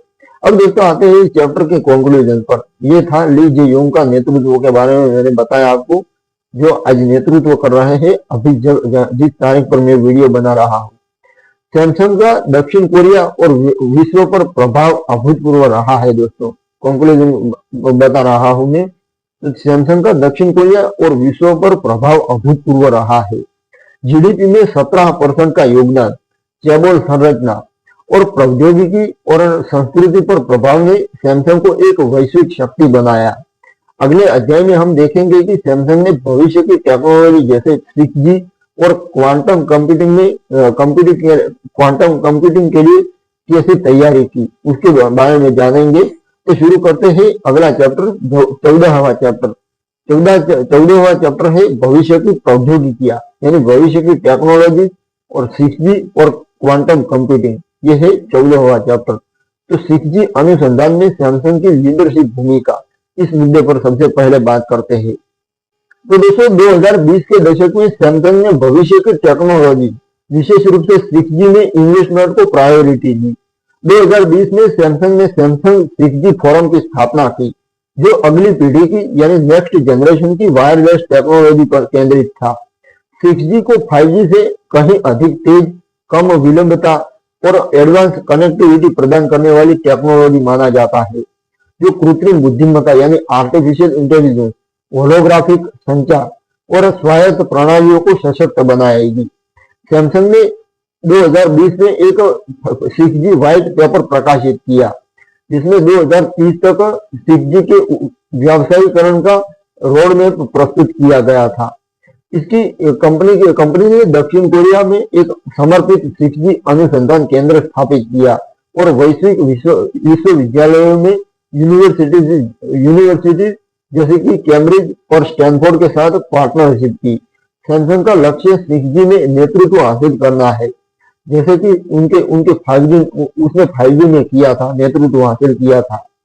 अब क्वांटम कंप्यूटिंग में कदम, उस मुद्दे पर बात करते हैं। तो सैमसंग ने क्वांटम कंप्यूटिंग में एक उभरती हुई टेक्नोलॉजी में भी इन्वेस्टमेंट शुरू किया। क्वांटम कंप्यूटिंग पारंपरिक कंप्यूटिंग इससे कई गुना अधिक शक्तिशाली है और जटिल समस्याओं जैसे दवा और अनुसंधान और जलवायु मॉडलिंग को सॉल्व करने की क्षमता रखते हैं। 2021 में सैमसंग ने क्वांटम कंप्यूटिंग अनुसंधान के लिए एक समर्पित विभाग एक प्रकार का स्थापित किया और वैश्विक टेक्नोलॉजी कंपनियों जैसे कि IBM और गूगल के साथ सहयोग किया। सैमसंग ने सेमीकंडक्टर इंडस्ट्री में अपनी विशेषज्ञता का उपयोग करते हुए क्वांटम चिप्स के विकास पर ध्यान केंद्रित किया। ये इन्वेस्टमेंट सैमसंग को भविष्य की डिजिटल क्रांति में लीडर बनाए रखने के लिए महत्वपूर्ण था। दोस्तों अब 2030 तक सस्टेनेबिलिटी विजन, उसके बारे में जानते हैं। तो सैमसंग ने अपनी सस्टेनेबिलिटी विजन 2030 के तहत भविष्य की टेक्नोलॉजी को पर्यावरण की जिम्मेवारी के साथ जोड़ा। इस विजन में सैमसंग ने 2030 तक सभी प्रोडक्ट में 100% रिसाइक्लेबल योग्य पैकेजिंग और कार्बन उत्सर्जन में 50% कमी का लक्ष्य रखा। कंपनी ने अपनी उत्पादन प्रक्रियाओं में रिन्यूएबल एनर्जी के उपयोग को बढ़ाया और सेमीकंडक्टर फैब्रिकेशन में ऊर्जा कुशल यानी एनर्जी एफिशिएंट टेक्नोलॉजी को अपनाया। सैमसंग ने आर्टिफिशियल इंटेलिजेंस और IoT यानी इंटरनेट ऑफ थिंग्स का उपयोग करते हुए स्मार्ट ग्रिड और एनर्जी प्रबंधन प्रणाली एनर्जी मैनेजमेंट सिस्टम को विकसित किया, जो पर्यावरणीय प्रभाव को कम करने में मदद करते थे। ये दृष्टिकोण सैमसंग को टेक्नोलॉजी और पर्यावरणीय नेतृत्व में संतुलन बनाए रखने में सक्षम बनाता था।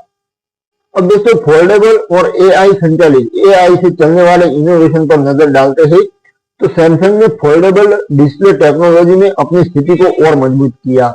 2020 तक गैलेक्सी Z Fold 2 और Z Flip, जिसने स्मार्टफोन डिजाइन में क्रांति ला दी। ये डिवाइस उपभोक्ताओं को लचीलापन यानी फ्लेक्सिबिलिटी और मल्टीटास्किंग की नई संभावना प्रदान करते थे। इसके साथ ही सैमसंग ने आर्टिफिशियल इंटेलिजेंस को अपने प्रोडक्ट में और गहराई से इंटीग्रेट किया। Bixby उसको एडवांस किया गया ताकि ये स्मार्ट होम डिवाइस, स्मार्टफोन और टीवी के बीच बेहतर तालमेल बना सके। सैमसंग ने सेल्फ ड्राइविंग और रोबो टैक्सी में भी इन्वेस्टमेंट शुरू किया, जिसने कंपनी को भविष्य की टेक्नोलॉजीज में लीडर बनाए रखा। अब वैश्विक सहयोग और अनुसंधान के मुद्दे पर बात करते हैं। तो सैमसंग ने वैश्विक अनुसंधान सहयोग को बढ़ावा दिया।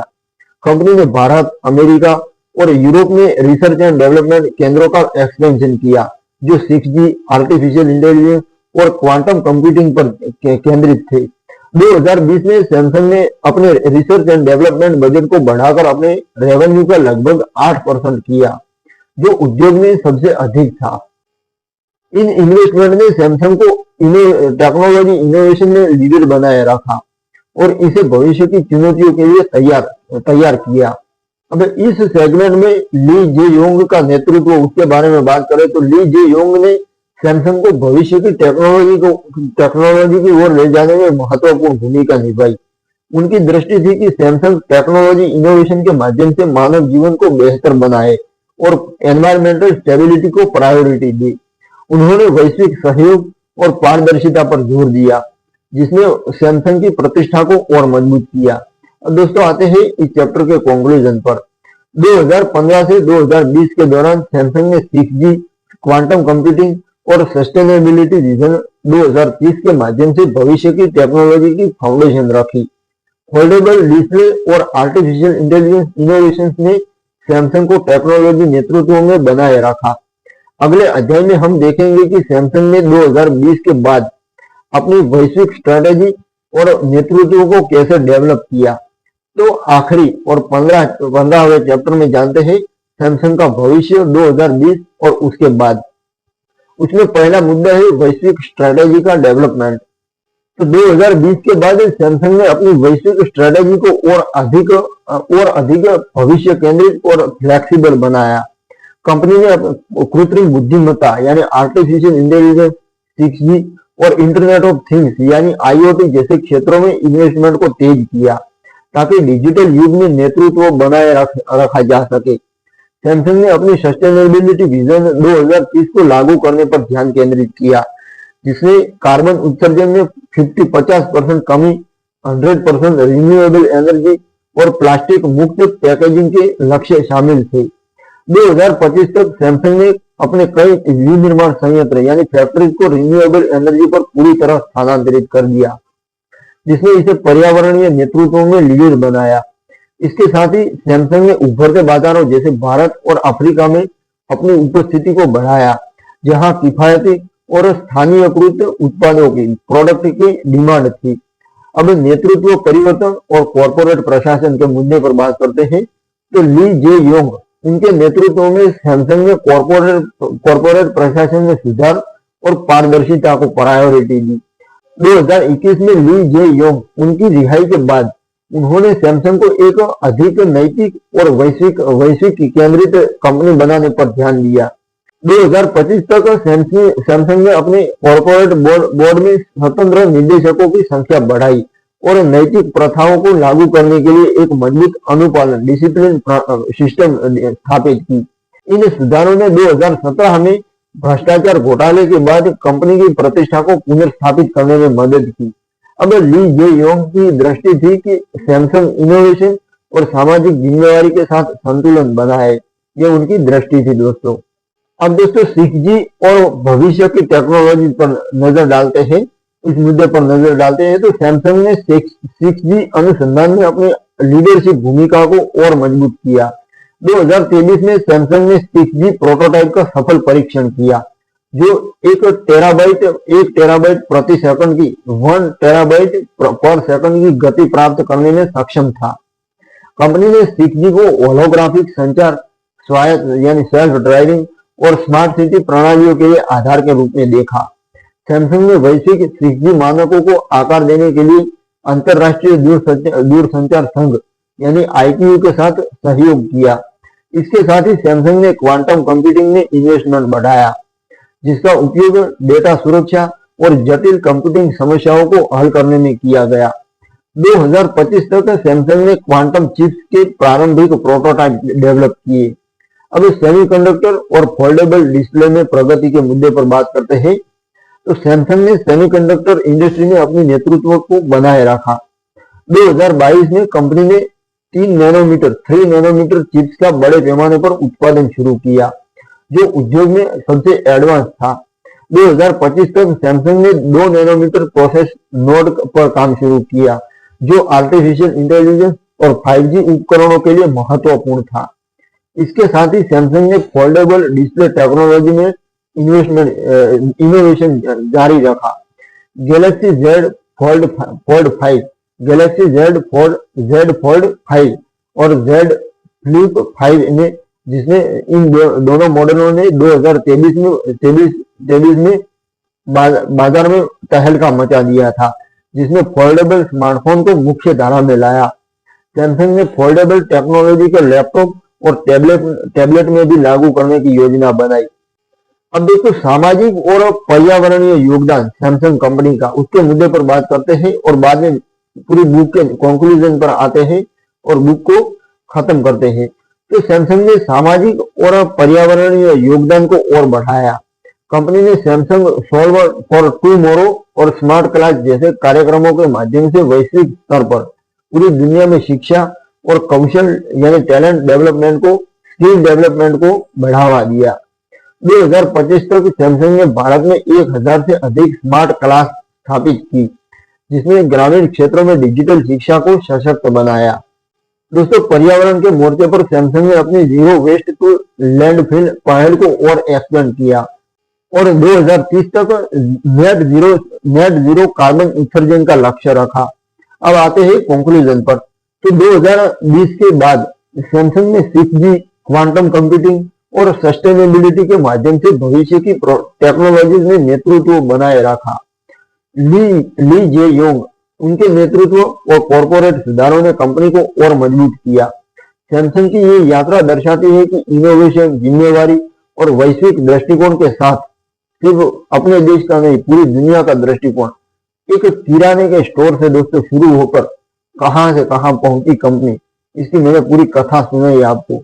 इनोवेशन, जिम्मेवारी और वैश्विक दृष्टिकोण के साथ पूरी दुनिया का के प्रति दृष्टिकोण होना चाहिए। एक वैश्विक दृष्टिकोण के साथ कंपनी भविष्य को आकार दे रही है। ये सैमसंग की कहानी का समापन है, जो एक छोटे व्यापारिक उद्यम, एक किराने की दुकान से वैश्विक टेक्नोलॉजी जायंट बनने की प्रेरणादायक यात्रा है दोस्तों। तो ये थी दोस्तों साउथ कोरिया की सैमसंग जायंट कंपनी।